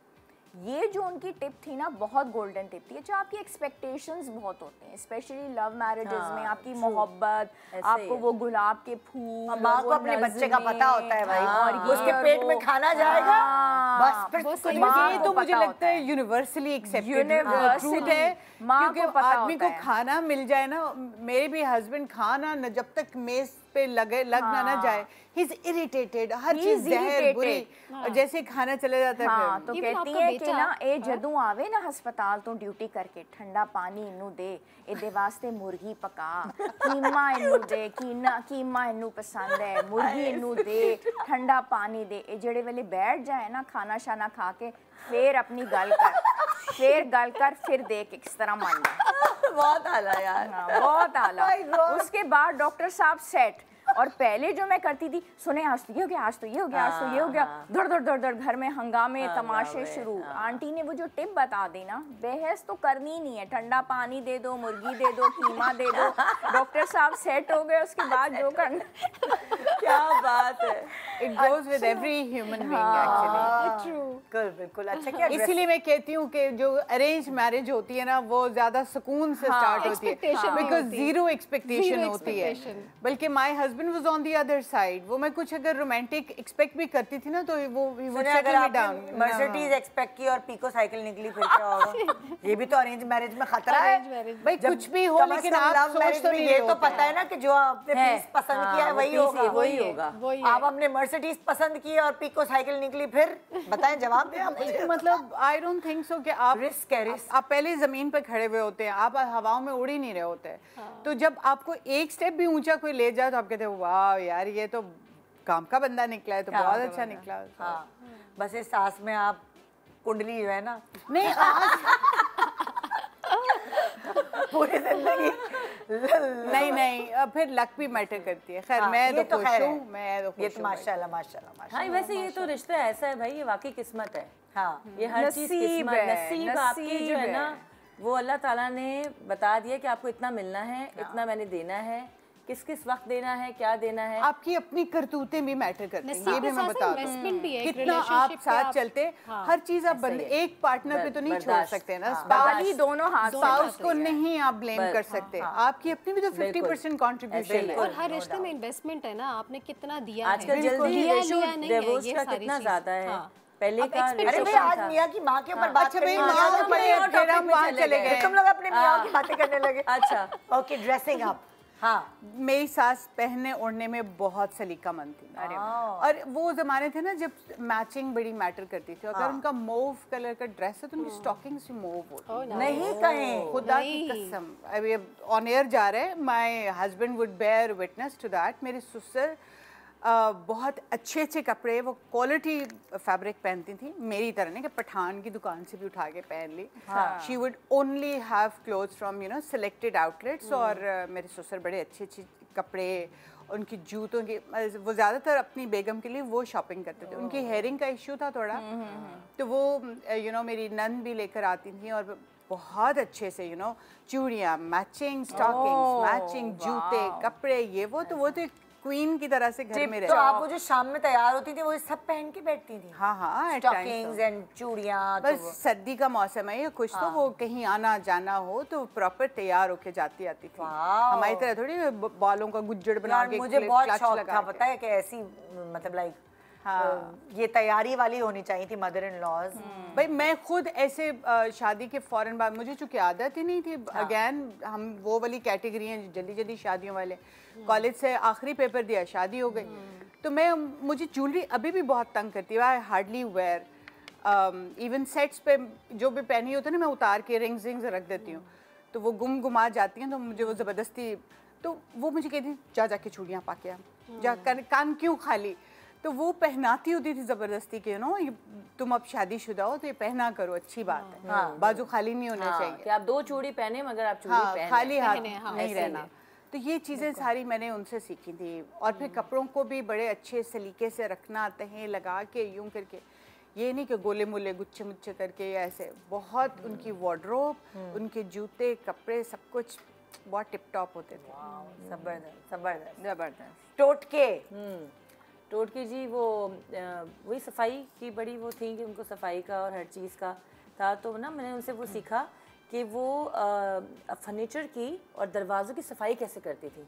अब तो स्प्रेज आ गए हैं, अब तो कितनी चीज़ें आ गई हैं, तो आपको कुछ करना ही नहीं पड़ता, आप जाते हैं और स्टोर से ले आते हैं। वो उन्होंने मुझे सिखाया कि मिट्टी के तेल में पानी डाल के, थोड़ा मिट्टी का तेल उसमें पानी डाल के, गर्म पानी डाल के, और 2-3 कतरे तेल के डाल के और रुई में लेके, वो जो सुतली वुतली नहीं होती है जो मलमल का कपड़ा ले टाइप का, और उसको फर्नीचर से साफ करके उसमें वो सारी मैल कट जाती थी, उसमें शाइन आ जाती थी। तो वो जो छोटी छोटी चीज़ें हैं जो मैंने उनसे ये सीखी हैं। मिट्टी के तेल में पानी ऐड करें ज़्यादा, गरम पानी, और 2-3 कतरे ऑयल के, नॉर्मल ऑयल घर में मैं भी बनाती हूँ। उसमें टर्पेंटाइन ऑयल, सरसों का तेल और सरसों का तेल और टर्पेंटाइन ऑयल, एक और आइटम है, 3 आइटम्स इक्वल क्वांटिटी में मिला के आप रख लें, उसके बाद स्प्रे करें और नरम कपड़े से आप महीने में सफाई होती थी। और वो खुद करती थी, तो वो मुझे कहती थी कि ये तुम देखो कैसे करते हैं। महीने की सफाई होती थी कि ये और वाकई ऐसा लगता था कि फर्नीचर पूरा नया हो गया है, पूरी उसमें शाइन आ जाती थी, सारी मैल जो भी होती थी वो कट जाती थी। तो ये एक तरह का टोटका ही है ना, ये तो आपको लर्निंग ही। अब तो खैर अब तो टाइम ही चेंज हो गया, 7 CF होता है, अब तो आपने स्प्रे करना। नहीं, लेकिन स्प्रेज दे कम वेरी एक्सपेंसिव। मैंने एक दफा देखा, मेरी मेड जो है वो स्प्रे करके डस्टिंग कर रही है। मैंने कहा तुम्हारा दिमाग सही है, ये वो पॉलिश टाइप स्प्रे है, तुम उसको डस्टिंग बनाया। हाँ, वो ये मेड बिल्कुल नहीं हैंडल कर सकती। अब तो खैर हाँ, ये स्प्रे वगैरह तो ये तो बहुत एक्सपेंसिव पड़ते हैं कि वो तो उनका क्या है, वो 1000 रुपए का आता है स्प्रे, और हार्डली 2 या 3 चीजों में वो खत्म हो जाता है। अच्छा, क्या है खाना नहीं छोड़ना। मेरी सास तो बहुत पर्टिकुलर ना, कोई चीज़ नहीं बचनी चाहिए प्लेट में स्पेशली, मतलब जितना खाना आपको खाना है आप उतना लें। और मेरी तो आदत ही बिगड़ी हुई थी, बिगड़ी हुई आदत के बचाना ज़रूर है, क्योंकि अम्मी कुछ कहती नहीं थी, अम्मी की लाडली बेटी, अम्मी लाडों में, और फिर वो लाड ससुराल में तो नहीं चलते। तो मेरी सास ने कहा खाना नहीं तुमने बचाना है, उस पर तो वो जल्लाद हो जाती थी, वो गुस्सा वैसे वाकई बहुत अच्छी चीज़ है। जो बच्चे खाना प्लेट में छोड़ते हैं, बरकत खत्म हो जाती है। और बहुत बुरी बात है कि बच्चा वो टोस्ट का टुकड़ा, पराठा या रोटी का टुकड़ा, वो फिर आप उसमें फेंक रहे हैं सूखी रोटियों में। हमारा ये है ना कि आप जितना खाना उतना लो, उसको बचा के रख लो, मतलब प्लेट साफ होनी चाहिए, यही वाली बात है। मेरी तो सास की क्वांटिटी उनके देश की ऐसी होती थी कि वो खाना बचता ही नहीं था, वो अगले दिन ताज़ा खाना बनता था। हम तो बच जाता है ना, फ्रिज में रख देते हैं, अगले दिन खा लेंगे। ताज़ा खाना बनता था और वो बचता लिटरली नहीं था। मैं कहती थी यार इनकी कितनी अच्छी कैलकुलेशन वो है कि ये खाने नहीं बचता है, और सबके पेट माशाल्लाह भरे हुए होते थे। कोई वो नहीं, रबाब बाहर से नहीं ना मंगवाते थे। आजकल के बच्चे फूड पैंडा ऑर्डर कर लो, बाहर से मंगा लो, फलाने होटल से खाना मंगा लो। तो आपने बड़े शौक से खाना बनाया इसलिए बच जाता है। मुझे बड़ा दुख होता है कि अगर मैंने कभी कुकिंग की है और मेरे बच्चे के बाहर से मंगाने, मेरा वाला तो अक्सर करता है कि मैं कहती हूँ मैंने खाना दिल से बनाया है और ये ऑर्डर करके बैठा होता है, मम्मा मैंने तो ऑर्डर कर लिया। ये बड़ा ये है। अच्छा, क्या मजलूम बन जाना,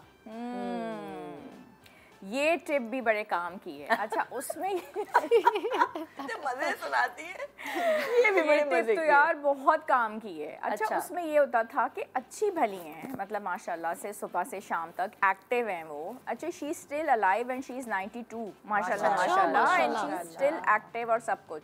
उसमें ये होता था कि फादर इन लॉ सुबह चले गए जैसे कि ऑफिस और शाम में आ रहे हैं और अच्छी भली हैं, ठीक ठाक हैं, मतलब काम वाम सब कुछ हो रहा है, सब कुछ है। लेकिन शाम में मैं ये नोटिस करती थी कि जब वो वापस आए और इनको कुछ अपना मतलब वो करवाना है फादर इन लॉ से ना, हाय मेरे नाल ते ऐ हो गया, और कम वाली ने एना मैनू परेशान किया, तो ये होया तो वो होया ना, तो मजलूम। तो उसमें ना फादर इन लॉ बहुत करते थे, अच्छा इस तरह ओ मेरे ते इत्थे भी दर्द हो रहा है, गोडे ते मेरे काम भी नहीं कर रहे ना। तो वो बहुत मेरे फादर इन लॉ ना बहुत ज़्यादा इनकी केयर में लग जाते थे। अच्छा आए मतलब इस तरीके से सारी चीज़ें ना। तो उसमें मैंने ये चीज़ बहुत देखी कि अच्छा मेरे अंदर तो ये वाली चीज़ ही नहीं है नेगेटिविटी की, कोई मतलब मुझे वो नहीं करना, मुझे ये भी करना है, मुझे वो भी करना है, रोने पिटने मुझे आते ही नहीं। लेकिन जब मैंने ये देखा कि जब तो ये रोने पिटने डाल रही हैं, अच्छा टिंग टिंग जैसी बेल बजी या गाड़ी के लॉक होने की आवाज़ आएगी, मजलूम बन जाती हैं। बेटे के आगे भी मजलूम और फादर इन लॉ के आगे भी मजलूम, हाय ए होया, और वो चीज़ें हुई भी नहीं, लेकिन ये कि दुखी। तो उसमें मैंने ये देखा, इनसे ये सीखा कि अगर आपको कोई अपनी चीज़ वाकई मनवानी है, कुछ करनी है, भाई अब्बास आज तो बड़ा ही मसला हुआ, बच्चों ने इतना मुझे तंग किया है, मुझे पागल। नहीं वो हॉस्पिटल में मैंने कहा रिपीट में देख लेंगे, नहीं वो दोस्त की कोई बेगम देखेगी फिर क्या बात, जरा चेक करो यूट्यूब पे चेक करो प्रोग्राम। उसमें ये कि पॉजिटिविटी हर वक्त नहीं बतानी, नेगेटिविटीज भी बतानी। एना मैनू बच्चियां ने परेशान किया है, मेरे ते इत्थे भी पीड़ हो रही है, इत्थे भी पुत्र मैनू डॉक्टर दे कोले ले चल, मेरे सारे टेस्ट करा, हर महीने ब्लड टेस्ट हो रहे, निकल ही कुछ नहीं रहा, शुगर भी हो रहा है, यूरिन भी हो रहा है, ब्लड प्रेशर भी हो रहा है, कोलेस्ट्रॉल भी हो रहा है। अम्मा जी सारे टेस्ट क्लियर ने, कितनी बारी मैं टेस्ट करा, ना पुत्र टेस्ट मेरे सारे होने चाहिए, मेरे ते कुछ मेरे नाल कोई काम ही नहीं हो रहा। मसलूम बन जाओ, you are sick, you are not positive. आप ना मतलब अपने आप को ना इन्वॉल्व करें, हस्बैंड को भी और बेटे को भी, कि आप बीमार हैं, आप बीमारी आने लग जाएंगे सच्ची में, मतलब मेरी तो सोच ऐसी है कि जैसे आप सोचो वैसा होगा। और आप ये ना जाहिर करें कि आप बहुत ज़्यादा खुश हैं और आपके पास सर्वेंट्स हैं और आप प्रॉस्पेरिटी में ना, पुत्र मेरे सारे टेस्ट करा, मैंने डॉक्टर दे कोले भी ले चल पुत्र, मैं तो उससे फायदा क्या होता है, बस ये कि यू गेट अटेंशन। अच्छा नहीं, मैं आपको अटेंशन एक बात बताऊंगी, जो स्पेशली ख़ास तौर पे ऐसी ख़वातीन, चाहे वो मेरी अम्मी हो चाहे मेरे मियाँ की हो, जब वो फ्री हो जाती हैं ना, या अगर जॉब करती हैं तो रिटायर हो गई हैं, या फिर अगर घर पे होती हैं तो अब वो किचन में खाना वाना नहीं पका सकती हैं, वो वाली एक्टिव नहीं रही हैं, तो उनको एक तरह से चाहिए होती है कोई अटेंशन सीकिंग एटीट्यूड, अटेंशन चाहिए होती है। या हम सब भी ऐसे ही होंगे, हम सब भी जब हमारा वो वक्त होगा कि हम नहीं कुछ कर सकते, तो हम जब घर के एक कोने में होंगे तो हमें भी अटेंशन चाहिए होगी, और हम अटेंशन सीख करने की वजह से हमें लगता है कि हमारा बेटा या हमारा मियाँ हम पे तभी अटेंशन देगा जब हम कहेंगे कि हमें तकलीफ है, अनवेल। यस, तो ये खाली एक मदर इन लॉ नहीं है, बहुत सारी मदर इन लॉ। बच्चा भी जब रोता है तो दूध मिलता है ना उसको। यस, वो इसीलिए करती है। ये बात मुझे देर में समझ आई कि इनको अटेंशन चाहिए, और उसकी वजह से अब आप जो हैं, अगर आप सास हैं लेकिन आप खुद वर्किंग लेडी हैं, आपको इतने सारे लोगों की वैसे ही अटेंशन मिल जाती है, आपको जरूरत नहीं होगी। अगर मैं आपकी एज में होंगी और मैं भी काम कर रही होंगी तो मुझे भी नहीं होगी, इसको भी नहीं होगी, इनको भी नहीं होगी, इनको भी नहीं होगी।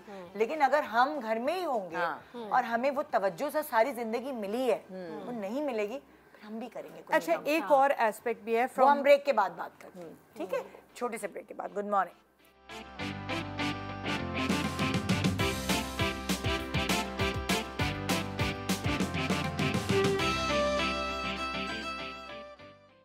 Welcome back. Good morning Pakistan. आज हम बात कर रहे हैं अपनी मियाँ की माँ से हमने क्या सीखा। आइए भाई, एक कॉलर हमारे साथ, उनसे पूछते हैं उन्होंने क्या सीखा। अपनी सास से कुछ सीखा हो या ना सीखा हो, मगर चुगलियां लगाना और गॉसिप करना बहुत अच्छे से सीख लिया।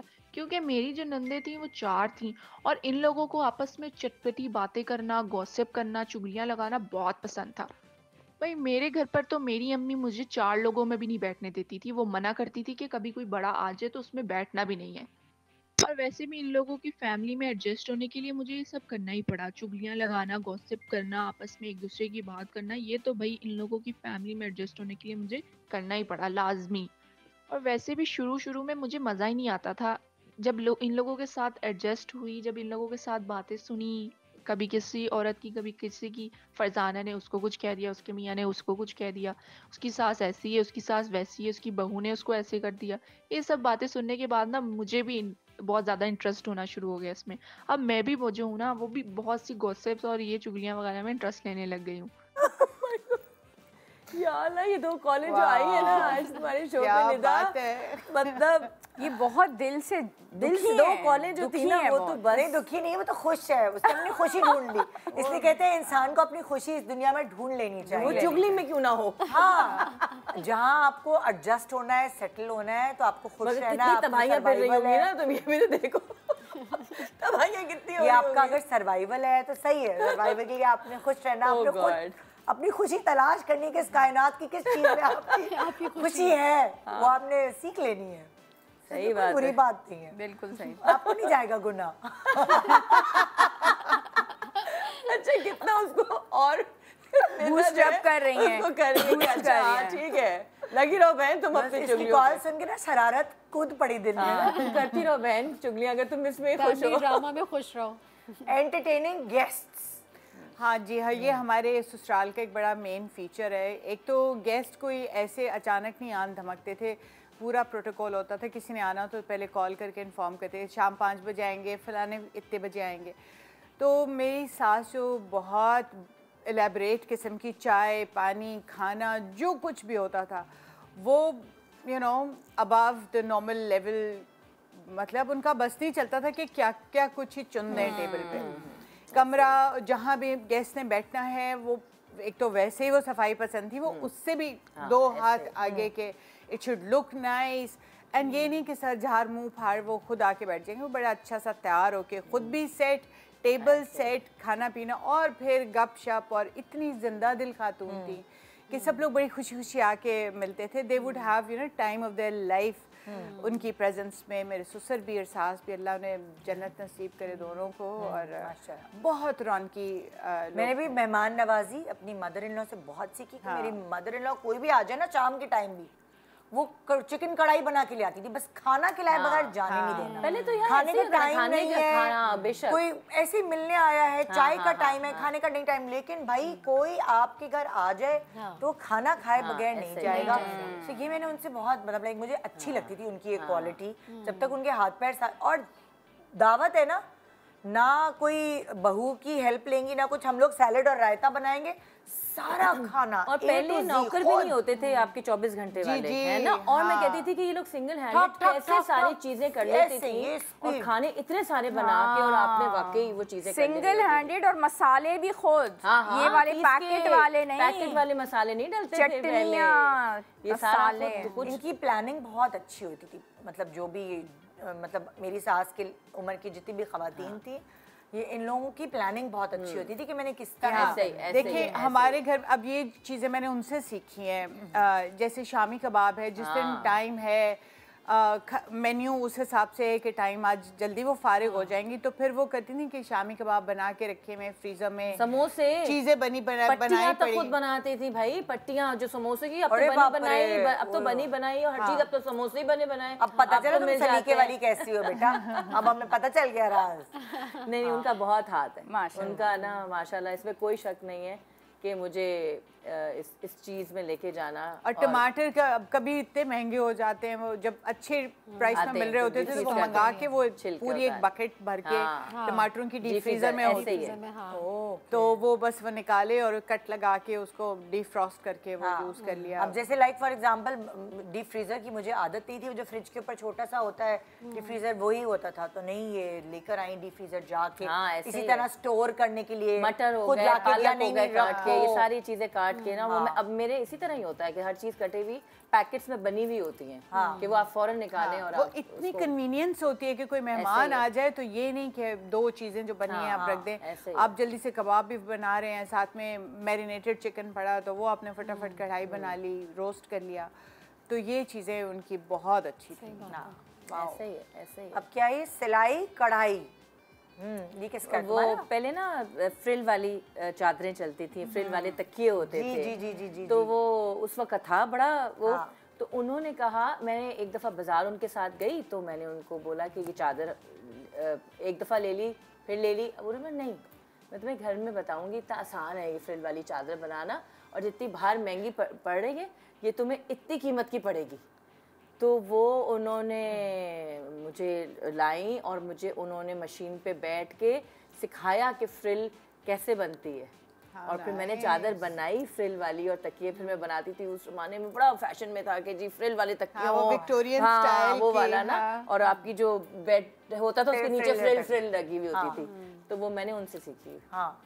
और फिर मैंने बनाई भी, उन्होंने मुझे पहले सिखाया, फिर मैंने बेडशीट एक बना के उनको दिखाई। Good girl, very good very good. Confidence, मेरी भाई तुम तो मॉडल थी, फिर तुम्हें कॉन्फिडेंस की क्या भी बहुत कमी थी।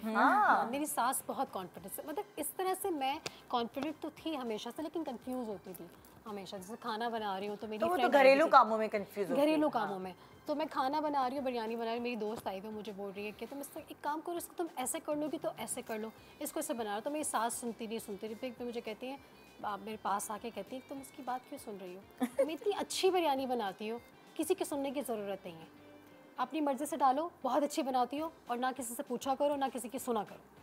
तो ये चीज़ मुझे समझ आ गई कि मैंने कहा नहीं कि वाकई में आप क्यों कंफ्यूज हो रहे हो, जब आप खुद इतनी अच्छी चीज़ बनाते हो तो आप किसी को इतना क्यों स्पेस दे रहे हो कि आप आएँ और मुझे मशवरा दें। तो वो कहती थी मशवरा नहीं लो, बी कॉन्फिडेंट। और मुफ्त मशवरे देने की लोगों को शौक भी बहुत होता है, टोकते हैं आपके घर और आपका बच्चा पैदा हो गया तो और मसला, ऐसे ना करें वैसे ना करें, कॉन्फिडेंस को खत्म करने की कोशिश सब करते हैं, बढ़ाने की कोई नहीं करता। मेरी सास के सामने सब कोई नहीं बोलता, वो खुद बोलती हैं, तो वो ये कहती है ऐसे ही बनो, बी कॉन्फिडेंट। तुम परफेक्ट हो, तुम बहुत अच्छा खाना बनाती हो, तुम बहुत अच्छा ड्रेसअप होती हो, तुम्हें किसी की मशवरे की ज़रूरत नहीं है।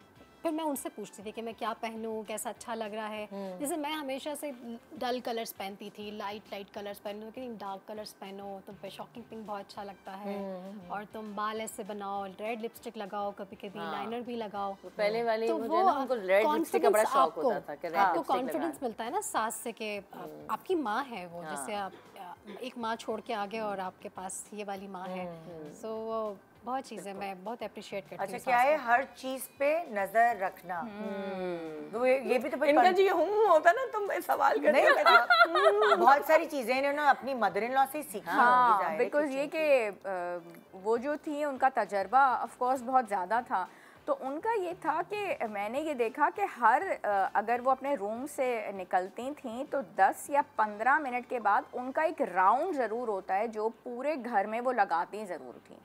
कौन आ रहा है, कौन जा रहा है, बेल बज रही है, क्या हो रहा है, क्या नहीं हो रहा, उनकी हर चीज़ पे नज़र ज़रूर होती थी। यानी कि हम लोग का ये होता है ना कि अगर अपने कभी रूम्स में गए हुए हैं तो 2-2, 3-3 घंटे ही अंदर हमने गुजार दिए, लेटे हुए हैं, मोबाइल पे हैं या किसी भी चीज़ पे हैं या कोई ड्रामा देख रहे हैं, तो ये नहीं है। उनकी एक्टिविटी का लेवल बहुत अच्छा है। और देखिए अगर आप वैसे भी देखें कि फ़िज़िकली भी अगर आज उनकी एज इतनी है तो वो जो वॉक होती है ना आपकी, भाई आपने 15-20 मिनट की आपने वॉक कर ली आधे घंटे में, 1 घंटे में, एक तो आपने नज़र पूरी रख ली, मेज़ पे आपने नज़र रख ली, क्योंकि मेरे जब बच्चे छोटे थे, मैं तो शुरू से ही काम कर रही हूँ, ठीक है, शोज़ पे भी आती थी, क्लिनिक भी करती थी। तो मैंने अपने बच्चे हमेशा घर पे रखे। मुझे ज़िंदगी में कभी फ़िक्र नहीं हुई कि पीछे मेरे बच्चों को कोई हार्म करेगा, उनको कोई खुदा ना खास्ता कोई ड्रग्स दे दे। मेरे कभी घर में चोरी नहीं हुई, कभी किसी मेड ने कोई अल्हम्दुलिल्लाह माशाल्लाह कोई ड्रामा नहीं लगाया, क्योंकि उनका वो जो चक्कर होता था ना, मेरी मदर इन लॉ का ऐसी सीधी रहती थी ना मेड्स के कोई, तो वो उनका जो चक्कर है, उनको पता है कि जी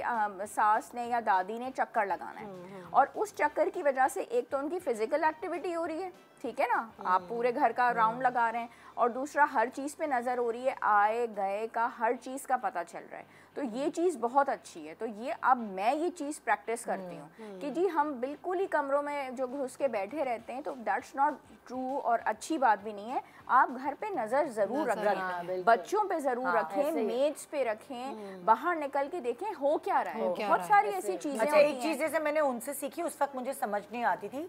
जाहिर है जब बुजुर्ग होते हैं ना, तो उनका वो कहते हैं ना, हमने धूप में बाल सफ़ेद नहीं किए, उनका एक्सपीरियंस हो जाता है लोगों को लेके। जो मेड्स आती थी ना, हम तो उस वक्त नाइफ थे, हम उनकी बातों में आ जाते थे, हाँ भाई बाजी ये कर लो, बाजी वो कर लो।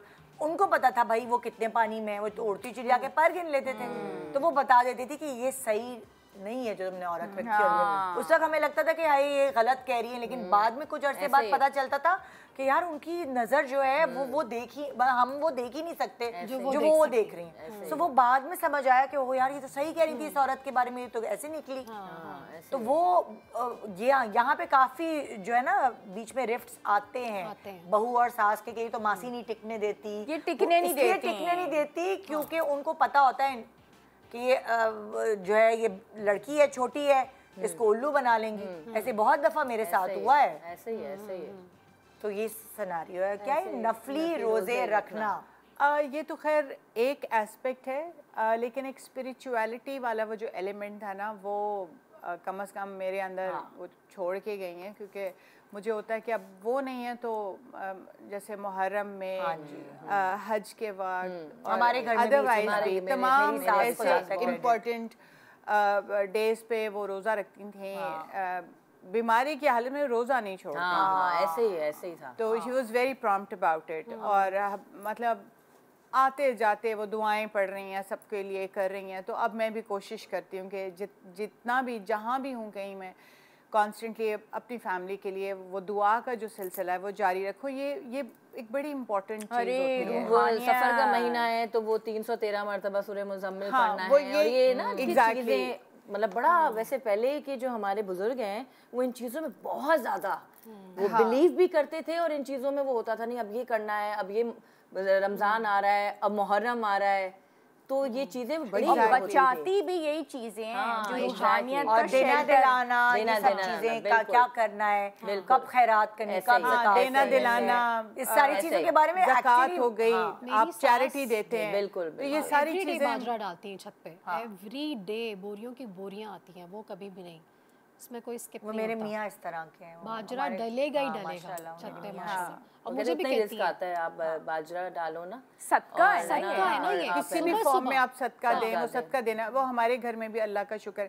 अब मुझे बड़ी खुशी होती है देख के कि वो हमने उन लोगों से सीखा, और आगे माशाल्लाह से मेरे बच्चे भी they are very prompt about it. कोई रमज़ान हो तो ऑफ एंड ऑन कभी नुमान कहेगा कि मामा मैं देख मंगवा रहा हूँ, कभी छोटा शायगान है वो कहता है कि मामा मैंने देख मंगवा ऑर्डर कर दी है। तो मुझे बड़ी खुशी होती है कि चलो we are leaving a legacy behind. ये बड़ों से बच्चे सिखाने से नहीं सीखते, हम जो कर रहे हैं उससे सीखते हैं। तो आपके एक्शन दुनिया को साथ लेके चलना। हाँ, वही जो हम यही टॉपिक पे यही बात कर रहे हैं कि वो इसी तरह था कि 12 रबी अव्वल आया है तो उन्होंने मिलाद करना होता था, वो तमाम होता था 12 दिन, वो पढ़ाइयाँ होती थी, सारी चीज़ें। तो वो हर जो भी दिन आते थे, बड़े छोटे दिन जितने उन्होंने वो सेलिब्रेट करने होते थे कि वो उसमें कोई दो राय नहीं होती थी। अच्छा, कि रजब का महीना चल रहा है तो मैं क्रेडिट दूंगी कि हमें उम्रे पे ले जाना, हमें ये शौक पैदा करना कि हमने हज करना है, ये उन्होंने हमारे दिलों में डाला। वो क्या करती थी, उनको होता था शौक कि बस मुझे किसी तरह अल्लाह के घर जाना है। आप उनसे झूठे मुंह भी कह दो ना, अच्छा हम सोच रहे हैं, ओ भाई पूरे साल आपके पीछे पड़ जाएंगे। वो एक एक उम्रा करके आई, हर बच्चे को अलग अलग लेके गई। पहले एक बच्चे को लेके गई, फिर हमें मतलब हमें भी उम्रे पे वो लेकर गई और फिर उसके बाद उन्होंने हमारे दिल में वो डाल दी कि भाई हज करेंगे वो हज करेंगे वो करते करते उनके जाने के बाद फिर हमने किया। तो वो उन्होंने हमारे दिल में बीज बोया था। बेसिकली एक होता है ना कि आप अपने काम धंधों में इतने बिजी हो जाते हैं कि आपको कोई झंझोड़ने वाला, कोई आपका बुजुर्ग होना चाहिए। और हम ब्लेस्ड थे कि हमारी पूरी फैमिली को उन्होंने ही उम्रा कराया ले जाके।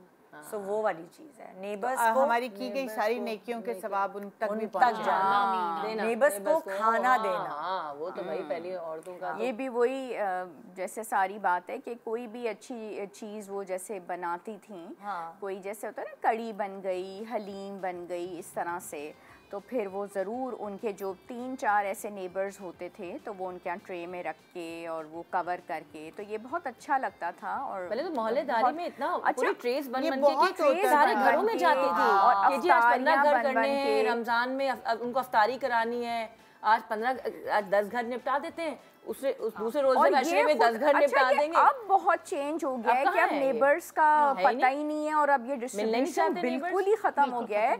वरना शुरू के सालों में तो खुद 10-10 आज ये 10 घर, आज ये 10 घर, आज हलीम। अच्छा, ये चीज मैंने तो अपनी अम्मी से सीखी है, ये वाली चीज ना हमारे यहाँ तो अभी भी है वो करना। मेरी मदर इन लॉ भी थी, मेरी अम्मी भी। मगर अब नेता मोहल्लेदारी कहाँ रह गई है, कोई अपने अंदर इंटरफेरेंस करने नहीं देता, कोई चाहता ही नहीं है बात करना कि हम अगर हम पहल भी करेंगे उसका ऐसा एटीट्यूड होगा कि हम उसके घर जाएं ना हम कुछ करें। आप एक दफ़ा देंगे भी ना, वो आपको नहीं भिजवाएंगे कि हमें जैसे करना ही नहीं है तो आप भिजवाएं। अब वो चीज़ें ही नहीं रही पहले थी। रबाब वेरी करता है मोहल्ले में अभी भी ऐसे बहुत सारे मोहल्ले हैं। नहीं वो होंगे बट मेजॉरिटी में ये कह रही हूँ जो पहले तो बहुत ही ज़्यादा था ना ये इस तरह का कि हम तो बचपन से देखते आ रहे हैं। जहाँ जिस घर में बुजुर्ग है ना वहाँ ये चीज होती है। जो बुजुर्ग हैं, जो चलते फिरते हैं, वो ये मेक श्योर करते हैं कि वो पुराने लोगों को चीजें जाएं। थैंक यू सो मच आप चारों का, thank you so much mother in law की बातें share and thank you for like thinking of such a show, such a positive. आज हम लोगों ने बैठ के उनकी अच्छी एट्रीब्यूट्स को रीलिव किया है और अपना भी एक सेल्फ चेकिंग भी होती है ना कि एम आई डूइंग जो हमें सिखाया था क्या मैं वो लेके चल रही हूँ पुरानी सारी यादों में। सच ए वंडरफुल शो, मुझे तो बड़ा मजा आया। इट्स अ गुड लर्निंग हमें फॉर भी अस बहुत मजा आया और एक याद ताज़ा हो गई ना। बिल्कुल ऐसे ही है, उनकी याद ताज़ा हो गई जी। एक छोटा सा ब्रेक के बाद देखते रहिए गुड मॉर्निंग पाकिस्तान।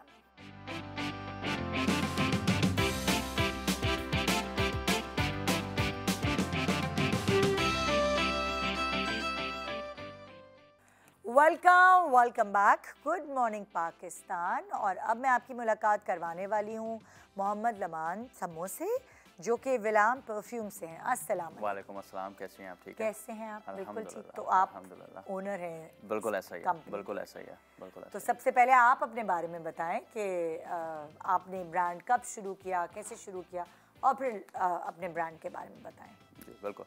तो बेसिकली ब्रांड तो हम लोगों ने, ये जो ब्रांड है इसको समझे कोई 1 साल भी नहीं हो भी होगा, आई गेस इसको 8 महीने भी हुए होंगे इसको स्टार्ट किया। But we are in the perfume industry since past 8 years. हम लोग original perfumes over the past 8 years हम लोग सेल करते आ रहे हैं, जो कि अभी भी हम लोग सेल कर रहे हैं। हाँ, द परफ्यूम क्लब के नाम से हमारा पेरेंट ब्रांड है, उसका बेसिकली सिस्टर ब्रांड हम लोगों ने अभी लॉन्च किया है। तो अभी मुल्क के हालात थोड़े से क्रंच हुए हैं, इकोनॉमिकल सिचुएशन ज़रा है, थोड़ी सी टफ हुई है, तो उसकी वजह से हम लोगों ने बोला जो हाई एंड परफ्यूम्स हैं वो we are selling right now as well, लेकिन हम लोगों ने बोला मासर्स को टारगेट करने के लिए इंप्रेशंस हम लोगों ने लॉन्च किए हैं ये। अच्छा, तो ये मतलब लाइक आप कोई भी मशहूर परफ्यूम होगा और हम कहेंगे कि उसका इंप्रेशन चाहिए हमें, तो वो हाँ आप सही कह रही हैं। हाँ बिल्कुल ऐसा ही है, मिलता जुलता। वी डोंट क्लेम कि हम 1-on-1 बनाएंगे परफ्यूम्स, हम लोग बनाएंगे भी नहीं 1-on-1, हमारी इवेंचुअली जाके अपनी क्रिएशंस भी आ जानी है। लेकिन ये है कि अभी for now we have all the very popular perfumes. कुछ हमारा जो मेन एम अभी ये भी है कि हम थोड़े डिफरेंट परफ्यूम्स मार्केट के अंदर लेकर आए, because we are selling high end perfumes at the perfume club, जो हमारा पेरेंट ब्रांड है। तो वहाँ पे जो जैसे लेट्स से ललाबो है या फेडरिक माल है, उनके यहाँ पे परफ्यूम्स लोगों को इतना ज़्यादा पता भी नहीं, मिलते भी नहीं है। तो वो बेसिकली हम लोग इस ब्रांड के अंडर लोकल मार्केट में हम लोग मास्टर्स को हम लोग कि वो ट्राई करें, देखें कि क्या है। बिल्कुल ऐसा ही है, बिल्कुल। अच्छा, तो ये मार्केट में जो परफ्यूम्स मिल रहे हैं उनसे क्या डिफरेंस इनमें नजर आएगा? There are 2 major differences which sets us apart. सबसे बड़ा जो हमें जो डिफरेंशिएशन एक मिला हुआ है कि हमारा एक्सपीरियंस ओरिजिनल परफ्यूम्स के अंदर पहले से है, पिछले 8 साल से। तो हमें परफ्यूम्स बनाने में, मैन्युफैक्चर करने में वैसी एक बहुत बड़ा ईज है। दूसरी जो एक चीज़ ये है कि हम लोग नीश परफ्यूम्स के ऊपर ज़्यादा फोकस कर रहे हैं। अच्छा। जैसे ललाबो आपको बताया, फेडरिक माल बताया, और बहुत से different brands around the world niche brands हैं, उनके परफ्यूम्स हम लोग मासेस को देना चाह रहे हैं। लोगों को ज़्यादातर गुची, क्रीड और ब्लू डी शनेल यही चीज़ें पता होती हैं। हम लोग के पास वो हैं, लेकिन we are more focusing on niche high end perfumes हैं, ताकि डिफरेंट परफ्यूम्स लोगों को ज़रा मिले। वो इस टाइप का है। तीसरा, अगर अभी जो लाए हैं आप, उसमें क्या? उसमें बिल्कुल है। अब जैसे मास प्लीजिंग अगर परफ्यूम्स की बात करें, this is fruit punch. Fruit punch हम लोग का जो है बॉम्बशेल का है ये basically. And then we have Mystic Oud. This is one of Bombshell का वो बिल्कुल ऐसा है। Yes, and this is one of our most highest concentration. Yes exactly. हां, बॉम्बशेल ये चेक करें, विक्टोरिया सीक्रेट का जो बिल्कुल ऐसा ही है। This is Mystic Oud. Mystic Oud MFK का आता है, बाकरा रूज जिसका है। मेरी डिजाइनर ना देख ले वो कहेगी मेरे कपड़ों के ऊपर तुम परफ्यूम लगा रही हो, इसलिए दूर दूर कर रही हूँ। This is an oud and rose scent. अब मासेस को इतना ज़्यादा इन कॉम्बिनेशंस का भी नहीं पता होता है, ना इस ब्रांड का पता होता है। MFK जो पेरेंट ब्रांड है, जो जिसका बेसिकली और जब लगा ले तो किसी और को भी नहीं पता होता। एग्जैक्टली, बिल्कुल ऐसा ही है। बिल्कुल इतने पैसे क्यों खर्च करे, कमा के मतलब जरा संभाल के रखे और इतने सारे परफ्यूम। बिल्कुल ऐसा ही है। तो ये बेसिकली हम लोग का एक एम है, और अल्हम्दुलिल्लाह बहुत अच्छा रिस्पांस अभी मिला हुआ है हमें ब्रांड की तरफ से। तो लेट्स सी। अच्छा, अब जाहिर है आप आए हैं तो मैं क्यों ना आपसे फ़ायदा उठाऊं। आप मुझे ये बताएं कि परफ्यूम्स की खुशबू को लॉन्ग लास्टिंग रखने की कोई टिप है? देखिए, मैं आपको एक बहुत अच्छी चीज़ बताता हूँ। परफ्यूम्स की जो लास्टिंग है ना, बहुत सब्जेक्टिव है। हर स्किन टू स्किन वेरी करती है लास्टिंग। अच्छा। क्योंकि हर टेम्परेचर, बॉडी टेम्परेचर हर किसी का डिफरेंट है। तो ऑब्वियस सी बात है, आपकी स्किन के ऊपर कोई परफ्यूम लेट्स से 8 घंटे लास्ट करेगा, मेरी स्किन के ऊपर क्या पता 6 घंटे करेगा। हम तो ज्यादातर अपने कपड़ों पे परफ्यूम लगा रहे हैं। एग्जैक्टली। क्या करना चाहिए? एग्जैक्टली, जब कपड़ों पे लगता है तो उसके लिए हम लोगों ने क्या किया, ऑयल कंसंट्रेशन हम लोगों ने ज्यादा रखी है परफ्यूम के अंदर। तो अगर आप इंटरनेशनली ट्रैवल करते हैं जब भी, तो आप ड्यूटी फ्री पे कभी भी शॉप पे आप लोग वो ट्राई करते हैं परफ्यूम, तो थोड़ा ऑयली फील आपको मिलता है। वो दैट इज बिकॉज कि वो ऑयल कंसंट्रेशन उसके अंदर ज्यादा है कि वो कपड़ों के अंदर रहे आपके। तो हमारा जैसे मिस्टिक ऊद है, it will last on your clothes for more than 12+ hours. अच्छा। Why? Because the oil concentration is high. तो ज्यादा परफ्यूम कहाँ लगाना चाहिए? स्किन के पे लगाना चाहिए कि कपड़ों पे लगाना चाहिए? दोनों जगहों पे लॉन्ग लास्टिंग। लेकिन आपके पल्स पॉइंट्स होते हैं, जैसे ये पल्स पॉइंट्स हैं आपके। अच्छा। हाँ, यहाँ पे लगाएं, नेक पे लगाएं, आप शोल्डर्स पे लगाएं, यहाँ पे ये पल्स पॉइंट है। फिर ऑब्वियस सी बात है, आप अपने कपड़ों पे भी लगा सकते हैं, लेकिन पल्स पॉइंट पे आप लगाएं ताकि ये जो जगह है यहाँ से देर पर रहते हैं। एग्जैक्टली, बिल्कुल ऐसा ही है। तो आपकी हाथ की मूवमेंट हो रही है तो आप वैसे ही एंजॉय करते रहेंगे खुद भी वो परफ्यूम्स को। अच्छा, मुझे बताएं कि ऑर्डर प्लेस अगर विलाम परफ्यूम्स खरीदने हो तो किस तरह ऑर्डर प्लेस हो सकता है, कहाँ से दस्तयाब है? हमारी वेबसाइट बनी हुई है। अच्छा। वहाँ पे आप लोग जाके कर सकते हैं फ्री डिलीवरी के साथ। चल रहा है वेबसाइट का? बिल्कुल ऐसा ही है, आई एम श्योर से चल रहा होगा। और हमारे इंस्टाग्राम का पेज है, वहाँ पे हमारी हेल्पफुल कस्टमर सपोर्ट टीम है, वो आपको हेल्प करेंगे। इसके अलावा कोई, जैसे अब ये बहुत बड़ा मसला है लोगों का कि परफ्यूम्स हम ट्राई किए बगैर कैसे हम वो करें, तो उसके लिए हम लोगों ने जमजमा पे एक स्टूडियो टाइप बना लिया। अच्छा अच्छा कि वहाँ पे आप आएँ, आप ट्राई करें, if you like the perfume you purchase it. Okay, मतलब लाइक एक कोई जगह भी है जहाँ हम ट्राई कर सकते हैं। बिल्कुल ऐसा ही है। और वहाँ खरीदना चाहे तो खरीद वहाँ पे खरीद भी सकते हैं। वहाँ से बेसिकली हमारे ऑपरेशन सारे चल रहे होते हैं, but we have created a small studio over there कि if someone wants to come तो वो आके ट्राई भी करें। एक दफा ट्राई कर लें, फिर इससे थोड़ी आदत हो जाती है वो यूज करने की परफ्यूम। कोई डिस्काउंट्स हैं हमारे ऑडियंस के लिए? आपकी ऑडियंस के लिए बिल्कुल डिस्काउंट उन्होंने किया हुआ है। You will get and your audience will get 20% off on flat on our website. तो कोई भी परफ्यूम होगा तो 20% ऑफ उनको मिलेगा। ज़बरदस्त ज़बरदस्त। सो कोई मैसेज है जो आप देना चाहते हैं विलाम परफ्यूम्स की तरफ से? परफ्यूम इंडस्ट्री के बारे में अगर हम बात करें तो it's growing in Pakistan very much. और सबसे मज़े की बात यह है कि ये पर्सनल हाइजीन में आता है। और अब मुझे इतनी अच्छी ये बात लग रही है कि जो हमारे घर के हेल्पर्स हैं ना, लाइक मैं उनके लिए जब बाहर जाती हूँ तो मैं गिफ्ट में परफ्यूम्स लाती हूँ। एग्जैक्टली। सो वो उनको अवेयरनेस आ रही है कि कितना ज़रूरी है। वो ड्राइवर है, वो लगा रहे हैं परफ्यूम। बिल्कुल ऐसा ही है। तो खाली मोबाइल नहीं है उनके पास। एग्जैक्टली, मोबाइल नहीं है, पर्सनल हाइजीन में हमके परफ्यूमरी भी आती है। बिल्कुल। तो there are lot of brands, हर कोई अपना काम कर रहा है, हर कोई अपना रिस्क लेके बैठा है, लेकिन हमें जरूर ट्राई करें।